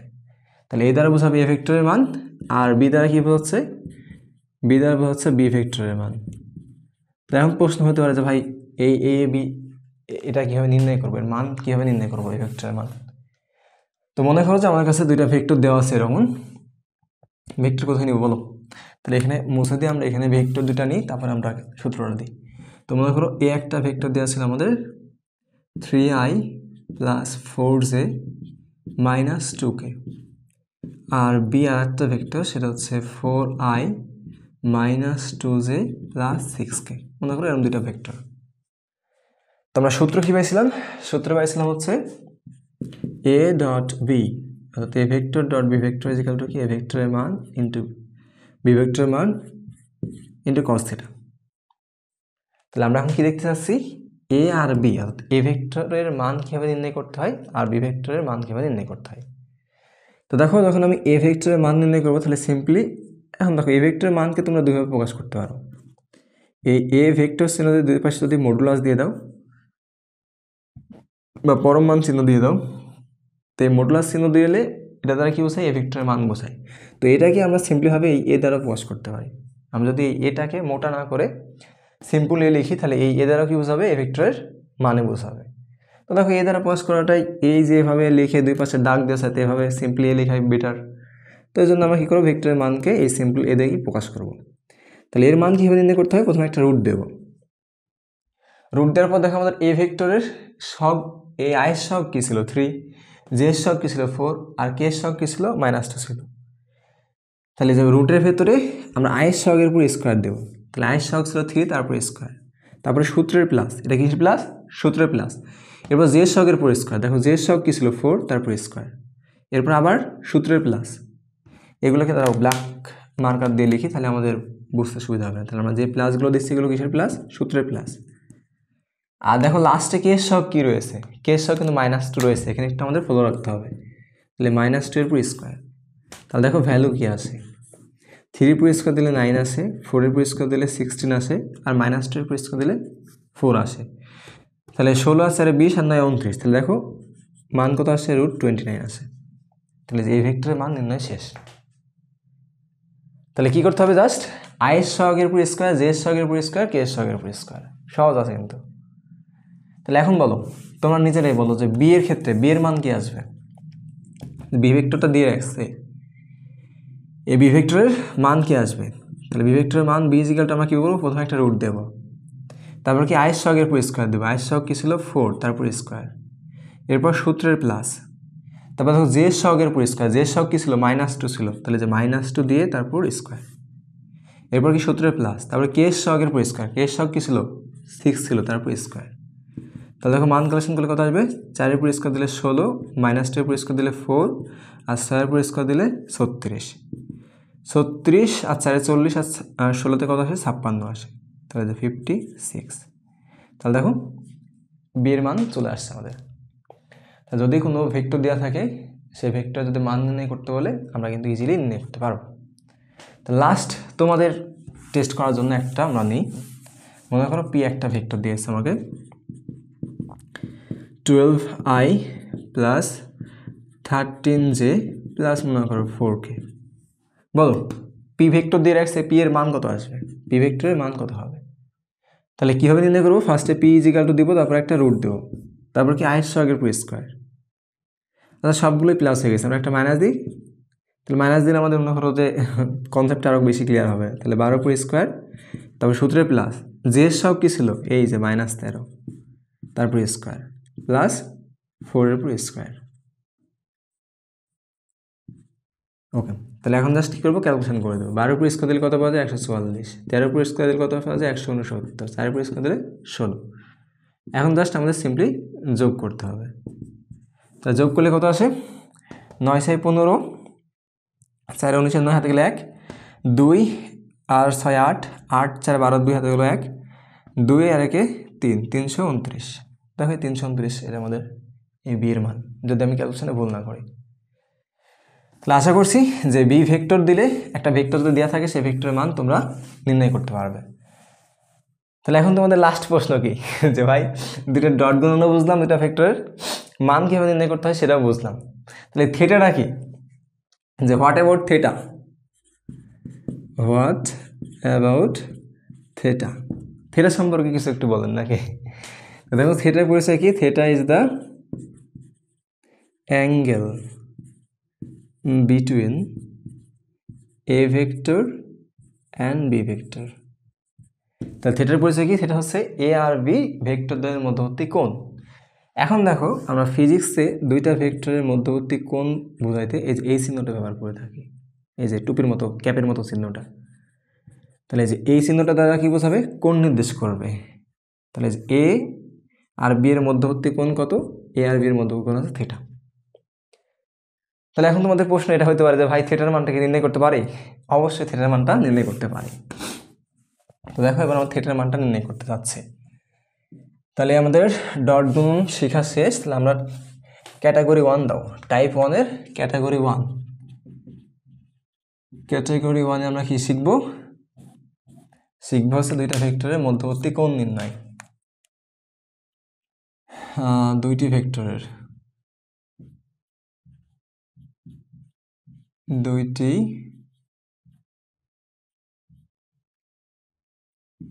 ভেক্টরের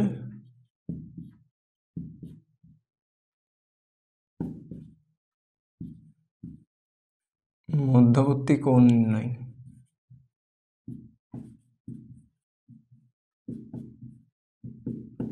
ওকে, তো দেখো দুইটা ভেক্টরের মধ্যবর্তী কোণ নির্ণয়, তো এই ক্ষেত্রে আমাদের এই সূত্রটা অ্যাপ্লাই করতে হবে। তাহলে এই সূত্রটা হাইলাইট করতে পারো, যে সূত্রটা হবে ঘিরে রাখো লাল কালি দিয়ে। সূত্র যেগুলো হবে সেগুলো হবে লাল কালি দিয়ে হাইলাইট করে রাখবা, বুঝতে সুবিধা হবে যে জায়গায় আমাদের সূত্রটা আছে বা কোনটা আমাদের যে কনসেপ্টটা পড়ছে সেই কনসেপ্টের সূত্র কোনটা। তাহলে দুইটা ভেক্টরের মধ্যবর্তী কোণ নির্ণয় মানে কি থিটার মান নির্ণয় করতে হবে। তো এরকম মনে করে আমাদের প্রশ্নটা, আমরা প্রশ্নটা একটু লিখি। যেরকম দুইটা মনে করে ভেক্টর দিয়েছে, দিয়ে আমাদের প্রশ্ন করছে যে এ ও বি এ ভেক্টর দ্বয়ের মধ্যবর্তী কোণের মান নির্ণয় করো। মধ্যবর্তী কোণের মান কত? মান কত? তাহলে দেখো এ যদি এরকম একটা ভেক্টর বিবেচনা করি আর বি যদি অপর একটা ভেক্টর বিবেচনা করি, তাহলে এই যে দুইটা ভেক্টরের মধ্যবর্তী কোণ আমরা ধরলাম, এই ভেক্টর দুইটার মধ্যবর্তী কোণ হচ্ছে থিটা। এই থিটার মানটা আমাদের নির্ণয় করতে হবে।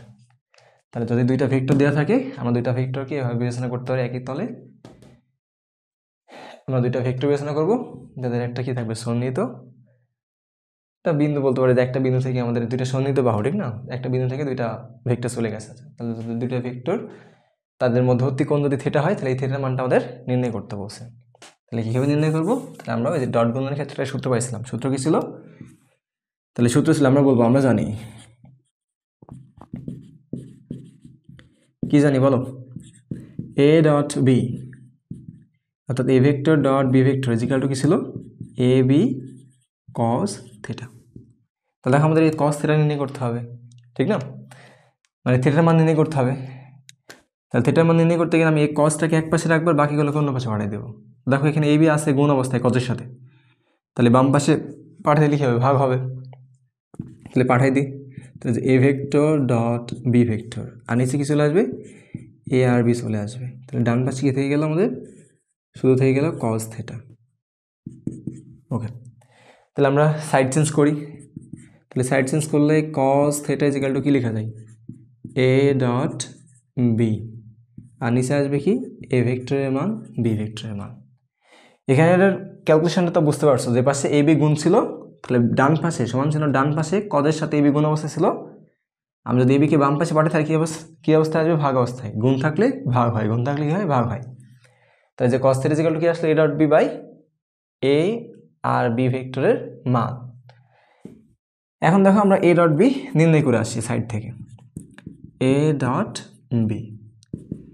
তাহলে এই ভেক্টর কী ছিল আমাদের, 3i প্লাস 4j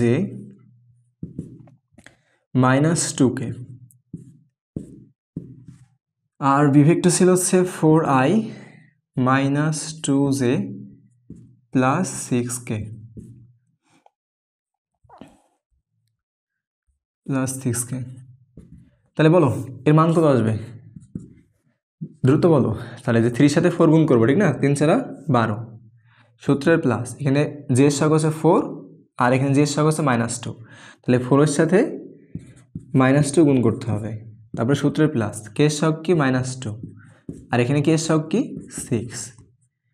তাহলে আমাদের মান কত আছে, 12 প্লাসে মাইনাসে মাইনাস, 4 দুগুণে 8 প্লাসে মাইনাসে মাইনাস, 6 দুগুণে 12। তো দেখো এই +12 আর -12 ক্যান্সেল, তাহলে শুধু থাকে কি -8। তাহলে যে এ ডট বি এর মান কত পাইছি আমরা, -8 পাইছি। তাহলে এই যে এখানে এসে আমরা এ ডট বি এর মান -8 বহাই দেবো। এখন আমাদের তাহলে এ ডট বি এর মান শেষ। নিচে কি রয়েছে, নিচে ভাগ অবস্থায় কী ছিল, এ ভেক্টরের মান আর বি ভেক্টরের মান। তাহলে এ ভেক্টরের মান আর বি ভেক্টরের মান বের করতে হবে। তাহলে আমরা একটু মুছে দিলাম, জায়গা কম, তাহলে এটা মুছে দিলাম। তাহলে এখন দেখো এ ভেক্টরের মান নির্ণয় করব। তাহলে এ ভেক্টরটা কী দেওয়া ছিল, 3i plus 4j minus 2k।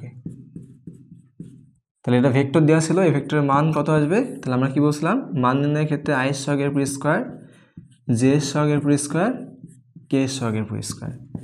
তাহলে মান কত আসবে, 9 প্লাস 16 প্লাস 4, তাহলে কত আসবে, √29। দেখো এর মান কিন্তু পেয়ে গেছি, এর মান কত আসছে, √29। তাহলে যে এর মান কাছে বহাই দিলাম √29। তাহলে বলো বি এর মান কত আসবে, বি এর মান আর আমরা মনে করো যে এখানে উঠাইলাম না, বি ভেক্টরকে এখান থেকে সরাসরি বহাই দিলাম। তাহলে দেখো আয়ের সহগ ছিল কত, 4 এর উপর স্কোয়ার সূত্রের প্লাস, জে এর সহগ ছিল -2 এর উপর স্কোয়ার প্লাস, কে এর সহগ ছিল 6 এর উপর স্কোয়ার। তাহলে মান কত আসবে, 4 এর উপর স্কোয়ার দিলে 16, -2 এর উপর স্কোয়ার দিলে 4 আর 6 এর উপর স্কোয়ার দিলে 36। তাহলে 16 আর 4 20, 20 আর 36 √56, তো √56। তাহলে হচ্ছে বি এর মান পেয়ে গেছে আমরা কত, √56। তাহলে এটা cos theta is equal two আমরা ডান পাশেরটা পাইছি। তাহলে এখন বলো থিটা ইজ ইকুয়াল টু কত আসবে, তাহলে থিটা পেতে হলে কী করতে হবে, কসটাকে ডান পাশে পাঠাতে হবে। তাহলে কসকে ডান পাশে পাঠালে সেটা কী আকারে যায়, ইনভার্স আকারে যায়। তাহলে কস ইনভার্স হয়ে যাবে। এটাকে একটু উপরে লিখি, নাহলে জায়গা থাকবে না। তাহলে এ ডট বি এর মান কত ছিল, -8, এটার মান ছিল 29 আর এটার মান ছিল হচ্ছে 56। ওকে, তাহলে কজ ইনভার্স অফ কী হবে, যা ছিল তাই হবে, -8 উপরে আর নিচে হচ্ছে √29 ইন্টু হচ্ছে √56।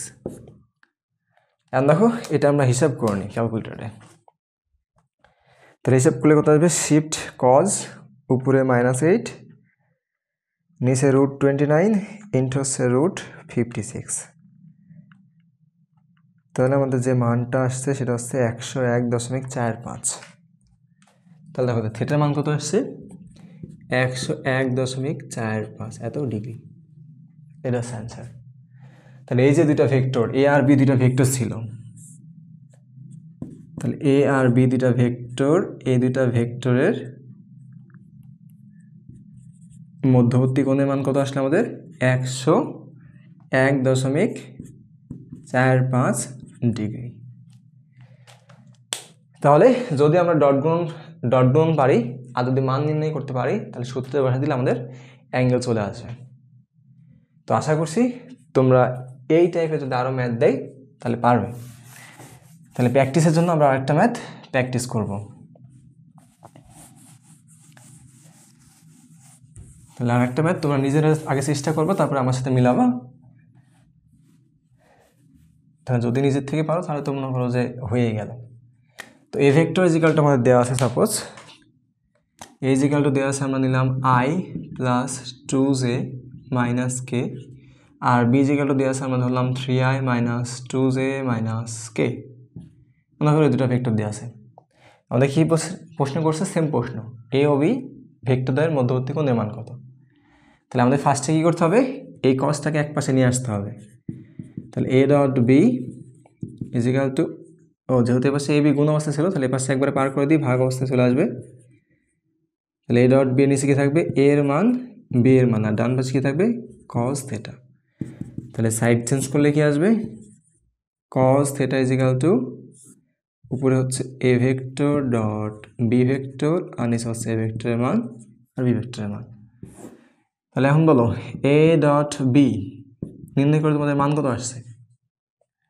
তো এ ডট বি নির্ণয় করলে আমাদের মান আসবে হচ্ছে +3 -4 +1, তার মানে +4 আর -4 0। এ ডট বি এর মান আসছে 0। তোমাদের কি এ ডট বি এর মান 0 আসছে? যদি ক্যালকুলেশন ভুল না করি তাহলে মান 0 আসার কথা। এবার এ ভেক্টরের মান কত, এ ভেক্টরের মান হচ্ছে, দেখো আই এর সহগ ছিল 1, জে এর সহগ ছিল 2, আর কে এর সহগ ছিল -1 এর উপর স্কোয়ার। তাহলে মান কত আসবে, 1 + 4 + 1, তার মানে কত, √6। বি ভেক্টরের মান কত আসবে, তাহলে দেখো √3 এর উপর স্কোয়ার প্লাস হচ্ছে -2 এর উপর স্কোয়ার প্লাস হচ্ছে -1 এর উপর স্কোয়ার। তাহলে মান কত আসবে, 9 + 4 + 1, তাহলে √14। তো দেখো এ ডট বি এর মান বসাই দিই, এ ডট বি এর মান আসছে 0। তাহলে এটা লাল কালি দিয়ে লিখে তাহলে বুঝতে সুবিধা হবে না। তাহলে এ ডট বি এর মান কত পাইছি আমরা, 0 পাইছি। আর এ ভেক্টরের মান কত ছিল, √6, আর বি ভেক্টরের মান কত ছিল, √14। তো দেখো 0কে কোনো কিছু দ্বারা ভাগ করলে কত মান কি আসে, 0কে কোনো কিছু দ্বারা ভাগ করলে মান কি আসে, 0ই আসে। তাহলে আমরা পরের লিখতে পারি কি, 0। cos θ ইকুয়াল কত হবে, 0। দেখো cos θ মান 0 কখন আসে, এই cosটাকে পাশে পার করে দাও, তাহলে পাশে পার করলে cos ইনভার্স অফ 0 আসে। cos ইনভার্স অফ 0 মানে কি, 90 ডিগ্রি। তাহলে দেখো এই ক্ষেত্রে আমাদের ভেক্টর দুইটার মধ্যবর্তী কোণ কত ডিগ্রি, 90 ডিগ্রি। তাহলে এটা মনে করো এ ভেক্টর, আর এটা হচ্ছে বি ভেক্টর। তাহলে আশা করছি তোমরা এই দুইটা ভেক্টর যদি দেওয়া থাকে তাদের মধ্যবর্তী কোণ নির্ণয় করতে এখন পারবে। তাহলে যেহেতু আমরা কোণের মান নির্ণয় করা শিখেছি, এখন ওই যে আমাদের একটা কনসেপ্ট আমরা বলছিলাম যে পরে শিখাবো, যে আই ডট আই ছিল, সেক্ষেত্রে আমরা আই ডট আই এর মান বলছিলাম যে 1 আসে, যে আয়ের সাথে আয়ের ডট গুণন করলে তার মান কত, 1 বলছিলাম। এই 1টা কেন আসে এখন একটু দেখব। তো দেখো আমরা কিন্তু এখন দুইটা ভেক্টরের ডট গুণন সূত্র জানি। এখন আমাদের মনে করো যে সূত্রটা বসাই, যে সূত্রটা কি ছিল, যে দুইটা ভেক্টরের ডট গুণন করলে কি পাওয়া যায়, ওই ভেক্টর দ্বয়ের মান পাওয়া যায়, আর তাদের মধ্যবর্তী কোণের কোসাইন আসে। এখন দেখো এই যে আই, এগুলো আমরা কি বলছিলাম, আয়ত একক ভেক্টর। তো একক ভেক্টরটা একটু ছোট্ট করে আলোচনা করলে আমাদের যেটা ভালো হইতো আমাদের জন্য। আচ্ছা, এটা দেখানোর পর আমি একক ভেক্টরটা দেখাই দিচ্ছি। এখন আপাতত জেনে রাখো যে একক ভেক্টরের মান হচ্ছে 1 হয়। একক ভেক্টরের মান 1। তো এটা ধরে নাও যে, বা মেনে নাও যে একক ভেক্টরের মান হচ্ছে 1 একক। তাহলে আমাদের মনে করো যে এটা আমরা দেখানোর পর, এই যে i dot i equal to যে 1 আসে, এটা দেখানোর পর এই একক ভেক্টর কীভাবে নির্ণয় করতে হয় সেটা আমরা একটু দেখবা না। তাহলে দেখো আমার কাছে দুইটা ভেক্টর রয়েছে, আমাদের কি বলছে, আয়ের সাথে আয়ের ডট গুণন করতে হবে। এটা তো আমাদের এখন ক্যালকুলেশনের টপিক, ঠিক না, যে আয়ের সাথে আয়ের ডট গুণন করলে মানটা কি আসে। তাহলে দেখো এ ভেক্টরের কাছে বসাই দাও, যে এ ভেক্টর মনে মনে বিবেচনা করো যে এ ভেক্টর ইজিক্যাল টু হচ্ছে আই, আবার বি ভেক্টর ইজিক্যাল টু কত, বি ভেক্টর ইজিক্যাল টু হচ্ছে আই। এখন এই দুইটা ভেক্টর ডট গুণন করতে হবে। তাহলে এখানে কী আসবে, আই ডট আই, আর ডান পাশে কী আসবে, আই ভেক্টরের মান। তো আমরা কী বললাম, আই হচ্ছে আয়ত একক ভেক্টর, আর আয়ত একক ভেক্টর বা একক ভেক্টরের ক্ষেত্রে একক ভেক্টরের মান কত আসে, 1 আসে। তো আই যে কে এগুলো হচ্ছে আয়ত একক ভেক্টর, ওটার মান কি আসবে 1 আসবে। তুমি এখানে চাইলে একক আয়ত লিখতে পারো, না লিখলেও সমস্যা নেই। তাহলে দেখো, তাহলে এই পাশে আমরা একক ভেক্টর দিয়ে দুই পাশে মডুলাস দিলাম, মডুলাস দ্বারা কি বোঝাচ্ছে, মডুলাস দ্বারা দেওয়া দ্বারা বোঝাচ্ছে যে আই ভেক্টরের এই আই একক ভেক্টরের মান, আর তার সাথে কি কজ থিটা। এখন দেখো এ ভেক্টরের মানও আই, বি ভেক্টর এ ভেক্টরটা হচ্ছে আমাদের আই একক ভেক্টর, আবার বি ভেক্টরটা হচ্ছে আমাদের আই একক ভেক্টর। আই দ্বারা কি বুঝাইছিলাম আমরা কিছুক্ষণ আগে, কি বলছিলাম, আই হচ্ছে আমাদের এক্স অক্ষের ধনাত্মক দিকে বরাবর আয়ত একক ভেক্টর। তো দেখো দুইটা ভেক্টর দ্বারা, অর্থাৎ এর ক্ষেত্রেও যেহেতু আই রয়েছে, বি এর ক্ষেত্রেও আই রয়েছে, তাহলে দুইটাই তো এক্স অক্ষের ধনাত্মক দিকেই থাকবে, ঠিক না? আই মানে কি এক্স অক্ষের ধনাত্মক দিকে, যেহেতু আই পজিটিভ, তাহলে আই পজিটিভ দ্বারা কি বোঝাবে, এক্স অক্ষের ধনাত্মক দিক। তাহলে দুই ক্ষেত্রে, এর ক্ষেত্রেও আই, বি এর ক্ষেত্রেও আই, দুই ক্ষেত্রে যেহেতু আই, তাহলে দুই ক্ষেত্রেই এক্স অক্ষের ধনাত্মক দিক বোঝাচ্ছে। তাহলে দুই ক্ষেত্রে যদি এক্স অক্ষের ধনাত্মক দিক বোঝাচ্ছে, তাহলে দেখো দুইটা আয়ের মধ্যবর্তী কোণ কত ডিগ্রি হবে।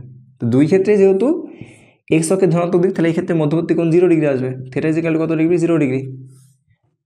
কারণ কি, কারণ হচ্ছে দুইটাই আই ভেক্টর, আর আই ভেক্টর দ্বারা কি বোঝায়, এক্স অক্ষের ধনাত্মক দিক বোঝায়। তাহলে দুইটা একই দিক বোঝাচ্ছে, একই দিক বোঝালে তাদের মধ্যবর্তী কোণ কত ডিগ্রি আসে, 0 ডিগ্রি আসে। তাহলে আমরা এই যে থিটার মান কত পাইলাম, থিটার মান হচ্ছে 0 ডিগ্রি। তো দেখো আমরা আগে কি বলছিলাম, যে আয়ত একক ভেক্টরের মান হচ্ছে 1 একক ভাই, বা আয়ত একক ভেক্টরের মান হচ্ছে 1 একক ভাই। তাহলে যে এটার মান হচ্ছে দুই পাশে মডুলাস দ্বারা কি বলছে মান, তাহলে মান হচ্ছে 1 একক ইন্টু এটার মান কত 1 একক, আর কজ থিটার মান কত কজ 0, তাহলে ইন্টু কজ 0। তাহলে দেখো 1 এর সাথে 1 গুণ করলে কত আসে, 1 আসে। আর 1 দ্বারা আমরা কজ 0কে গুণ করলে কত আসে, কজ 0 আসে। কজ 0 মান আবার কত 1। তাহলে দেখো আলটিমেটলি আমরা কি মান পাইলাম, আই ডট আই করে আমাদের ফাইনাল যে ভ্যালুটা আসলো, সেই ভ্যালুটা কত আসলো, 1 আসলো। তাহলে এখন তোমরা নিজের থেকে নির্ণয় করো i dot j equal to কত আসবে। I dot j equal to কি আসবে, আই ভেক্টরের মান ইন্টু হচ্ছে জে ভেক্টরের মান ইন্টু হচ্ছে তাদের মধ্যবর্তী কোণের কোসাইন। তাহলে আই ভেক্টরের মান, আই যেহেতু একক ভেক্টর মান হচ্ছে 1, আবার জে একক ভেক্টর মান হচ্ছে 1। আর কস থিটার মান কত আসবে, দেখো আই আর জে রয়েছে, কিন্তু এবার আইয়ের সাথে জে ডট গুণ, আই হচ্ছে এক্স অক্ষের ধনাত্মক দিক বরাবর থাকে, আর জে ওয়াই অক্ষের ধনাত্মক দিক বরাবর থাকে। তাহলে ধরো মধ্যবর্তী কোণ কত, আমরা বলছিলাম এক্স অক্ষ আর ওয়াই অক্ষের মধ্যবর্তী কোণ হচ্ছে 90 ডিগ্রি। তাহলে এখানে বসাও ইন্টু কজ 90। যদি বুঝতে অসুবিধা হয় এই ইন্টুগুলোকে আমরা ব্ল্যাক মার্কার দিয়ে লিখলাম বোঝার সুবিধার জন্য। তাহলে দেখো 1 এর সাথে 1 গুণ করলে 1 আসে, আর ওই 1 দ্বারা আবার কজ 90কে গুণ করলে কজ 90 আসে। কজ 90 মান কত, কজ 90 মান 0। তাহলে যে আই ডট জে এর মান কত পাইছে, 0 পাইছে।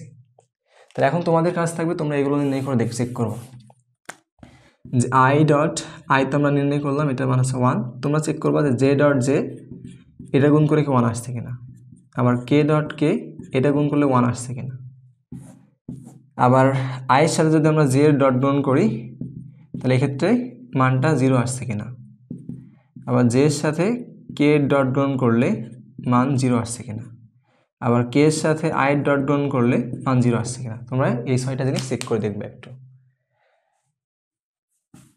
তো আমরা এখন কি বলছিলাম, যে একক ভেক্টরটা একটু দেখে নেব। তাহলে আমাদের ক্যাটাগরি 2, ক্যাটাগরি 2 একক ভেক্টর নির্ণয়।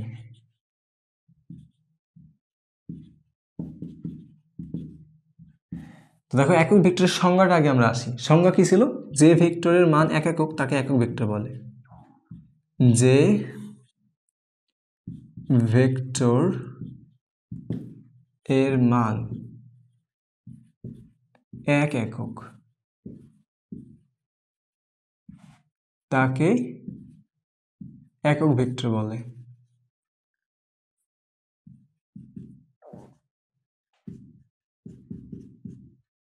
ভেক্টর এখানে লিখি বলে। এখন একক ভেক্টরকে আমরা এই যে টুপি চিহ্ন দ্বারা প্রকাশ করে থাকি। তো দেখো এই যে এ লিখে মাথার পরে যে টুপি চিহ্ন দিলাম, তো দেখো এটা অ্যাকচুয়ালি চিহ্নটা এরকম থাকে। তো এরকম লিখলে মানে লিখতে একটু সুবিধা হয়। তো এই চিহ্নটাকে আমরা এইভাবে প্রকাশ করব। আর এরকমই কিন্তু আমরা আরেকটা চিহ্ন দিয়েছিলাম যে কিছুক্ষণ আগে, এ আর বি এর মধ্যবর্তী কোণ প্রকাশ করতে কিন্তু এরকম একটা চিহ্ন ইউজ করছিলাম। তো এটা মনে করো হচ্ছে যখন আমরা দুটো ভেক্টরের মধ্যবর্তী কোণ প্রকাশ করবো তখন আমি এই চিহ্নটা ব্যবহার করব। আর এই যে আমরা সচরাচর দেখো আয়ের ক্ষেত্রে আমরা ম্যাক্সিমাম ক্ষেত্রে আমি এরকম দিয়ে রাখছি। তো অ্যাকচুয়ালি চিহ্নটা এরকম, কিন্তু এভাবে লিখতে একটু সুবিধা হয়, এজন্য এভাবে লিখতে আবার দেখতেও ভালো লাগে, এজন্য এভাবে লেখা যায় আর কি, লিখলে কোনো সমস্যা হয় না, তোমরা চাইলে লিখতে পারো। তাহলে আমরা কি বললাম যে যে ভেক্টরের মান এক একক তাদেরকে একক ভেক্টর বলা হয়। একক ভেক্টর কীভাবে নির্ণয় করতে হয়? তো একক ভেক্টরকে প্রকাশ করা হয় হচ্ছে যে এরকম চিহ্ন দ্বারা। এ যদি একটা ভেক্টর হয়, একক ভেক্টর হয়, তার মাথার উপর অবশ্যই কী করতে হবে? এই টুপি চিহ্নটা দিয়ে রাখতে হবে। এই টুপি চিহ্ন দিলেই আমরা কি বুঝবো সেটা হচ্ছে একক ভেক্টর। তাহলে যে আয়ের উপর যদি আমি একটা টুপি চিহ্ন দিই তাহলে এটা কী হবে? একক ভেক্টর হবে। জের উপর যে টুপি চিহ্ন দিই তাহলে এটা একটা একক ভেক্টর বোঝাবে। কে এর উপর একক ভেক্টর দিলে, সরি, টুপি চিহ্ন দিলে এটা একক ভেক্টর বোঝাবে। আর এই আই জে কে এর পরিচয় আমরা কি বলছিলাম? আই জে কে হচ্ছে আয়ত একক ভেক্টর। এখন এই একক ভেক্টর নির্ণয় করতে হয় কীভাবে? তো দেখো, আমার কাছে যদি মনে করো একটা ভেক্টর দেয়, এ ইজ ইকাল টু একটা ভেক্টর দিয়েছে 2i প্লাস 3j মাইনাস মনে করো কে। এখন বললো যে এ ভেক্টরের একক ভেক্টর নির্ণয় করো। একক ভেক্টর নির্ণয় করো, এটা একটা প্রশ্ন দিল। তো একক ভেক্টর নির্ণয় করতে আমরা কি বলছিলাম? যে একক ভেক্টরকে এ লিখে মাথার উপর ক্যাপ বা টুপি চিহ্ন দিতে হয়। তো এ ক্যাপ ইজিক্যালটা আমরা কি লিখতে পারি? এ ক্যাপ ইজিক্যালটা হচ্ছে এ ভেক্টর বাই হচ্ছে এ ভেক্টরের মান। এটা হচ্ছে সূত্র। তাহলে একক ভেক্টর নির্ণয়ের সূত্র কি? আমি যার একক ভেক্টর নির্ণয় করছি সেই ভেক্টরকে ওই ভেক্টরের মান দ্বারা ভাগ করলে একক ভেক্টর পাওয়া যাবে। তাহলে অ্যাপ্লাই করে আমরা দেখো, আমাদের কাছে তো একটা ভেক্টর দিয়ে রাখছে। তাহলে বলো এই ভেক্টর কত দেওয়া আছে? এই ভেক্টর দেওয়া আছে 2i প্লাস 3j মাইনাস কে। আনিস এই ভেক্টরের মান, তাহলে এই ভেক্টরের মান কত হবে? রুট i স্কয়ারের পুরো স্কোয়ার প্লাস জে স্কয়ারের পুরো স্কোয়ার প্লাস কে স্কয়ারের পুরো স্কোয়ার। তাহলে দেখো উপরে কত থাকছে? উপরে যা ছিল তাই থাকবে 2i প্লাস 3j। লেখা খারাপ হচ্ছে, আল্লাহ জানে বুঝতে পারছো কিনা। 2j মাইনাস হচ্ছে কে, আর নিচে কত আসবে? নিচে আসবে হচ্ছে 2 এর পুরো স্কোয়ার দিলে 4, 3 এর পুরো স্কোয়ার দিলে 9, আর 1 এর পুরো স্কোয়ার দিলে মাইনাস 1 এর পুরো স্কোয়ার দিলে 1 আসে। তাহলে 14 আসছে নিচে, ঠিক না? তাহলে পরের লাইন আমরা লিখতে পারি 2i plus 3j minus k, আর নিচে কত আসবে? রুট 14। যদি তুমি চাও এটাকে আর একটা লাইন বাড়াইতে পারো, যে 2/√14 i প্লাস 3/√14 j মাইনাস 1/√14 কে, এভাবে প্রকাশ করতে পারো তোমার ইচ্ছা। তবে এখানে রাখলে অ্যান্সার দিয়ে দিবে, সমস্যা নেই, মার্ক দিয়ে দিবে। আমরা এখানে কী করছি? যে বীজগণিতের কনসেপ্ট ইউজ করছি। বীজগণিতের কনসেপ্ট ইউজ করে আয়ের সামনে কি ছিল? 2 ছিল, স্যার 2/14 ইন্টু সাই, তারপরে জের সামনে জের শখ ছিল 3, তাহলে 3/14 ইন্টু হচ্ছে জে, আর যে কে শখ ছিল হচ্ছে -1, যে মাইনাসটা আগে দিয়েছি আর উপরে 1 লিখেছি, 1/√14 লিখেছি। তো আমরা কী বললাম? যে আমরা যদি এখানে রাখি তাহলে আমাদের অ্যান্সারে মার্ক দিয়ে দিবে। তুমি যদি চাও এই লাইন করতে পারো ফার্দার।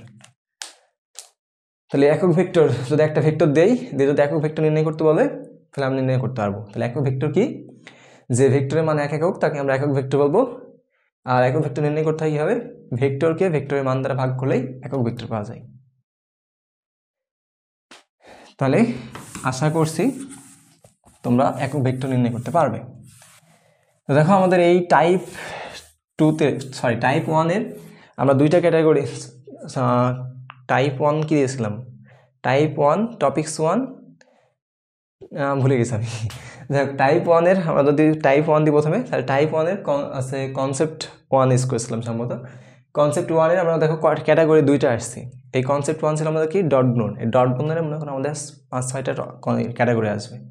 তো আজকে আমরা দুইটা ক্যাটাগরি শিখলাম। একটা হচ্ছে কি দুইটা ভেক্টরের মধ্যবর্তী কোণ নির্ণয়, আর একটা কি ছিল? একক ভেক্টর নির্ণয়। তাহলে লাস্ট একটা এক্সাম্পল দিই আমরা আজকে লেকচার শেষ করব, কারণ বেশি বড় হয়ে গেলে ভিডিও আপলোড দিতে অনেক সমস্যা হয়, ভিডিওর রেজুলেশন খারাপ আছে। তাহলে বি ইজ ইকুয়াল টু মনে করো দেওয়া আছে 2i মাইনাস 3j প্লাস কে। বললো যে এ ভেক্টর এর একক ভেক্টর নির্ণয় করো। একক ভেক্টর ইংরেজি হচ্ছে ইউনিট ভেক্টর। তাহলে বললো যে ইউনিট ভেক্টর নির্ণয় করো, determine the unit vector of a. তো আমরা মনে করি এটা নিচে লিখি, বাংলা লিখতে ভালো লাগছে না। তাদের প্রশ্ন কি বলছে? Determine the unit vector of b ছিল না, তাহলে বি এর একক ভেক্টর নির্ণয় করতে বলছে। তাহলে কি করো, বি লিখে তার মাথায় আমরা একটা টুপি চিহ্ন দিয়ে দেবো, সমান সমান কি আসবে, বি ভেক্টর বাই বি ভেক্টরের মান। তাহলে বি ভেক্টর কত ছিল, 2i মাইনাস 3j প্লাস কে, আর নিচে আমাদের কত আসবে, বি ভেক্টরের মান কত হবে, রুট অফ 2 এর পুরো স্কোয়ার অর্থাৎ i এর শখের পুরো স্কোয়ার প্লাস জে এর শখ ছিল -3 এর পুরো স্কোয়ার প্লাস কে এর শখ ছিল 1 তার পুরো স্কোয়ার। তাহলে কত আসে, 2i মাইনাস 3j প্লাস কে, আর নিচে কত আসবে, 2 এর পুরো স্কোয়ার দিলে 4, 3 এর পুরো স্কোয়ার দিলে 9 আর 1, এটা তো সেম মান আসছে, 4 আগে 5, 9 5 14, আগেরটার মতো সেম মান আসছে। তাহলে আমাদের কত আসবে, তো 2/√14 ইন্টু হচ্ছে i মাইনাস 3/√14 ইন্টু হচ্ছে j প্লাস 1/√14 ইন্টু কে। তো আমাদের এখানেই অ্যান্সার শেষ। তো যে যদি বিষয়টা মনে রাখো, দেখো যে i j কে আমরা লেখার সময় কিন্তু সবসময় এই টুপি চিহ্ন দিয়ে রাখছি, টুপি চিহ্ন না দিলে কিন্তু ভুল হবে। তো টুপি চিহ্নটা আমাদের অনেক সময় মিস্টেক হয়ে যায়, এটা একটু ফলো করো। তাহলে আশা করছি যে আজকে যতটুকুই পড়াইছি তোমরা বুঝতে পারছো। যদি কোনো সমস্যা থাকে তাহলে কমেন্টে জানাও। তাহলে আজকে এই পর্যন্তই, আল্লাহ হাফেজ।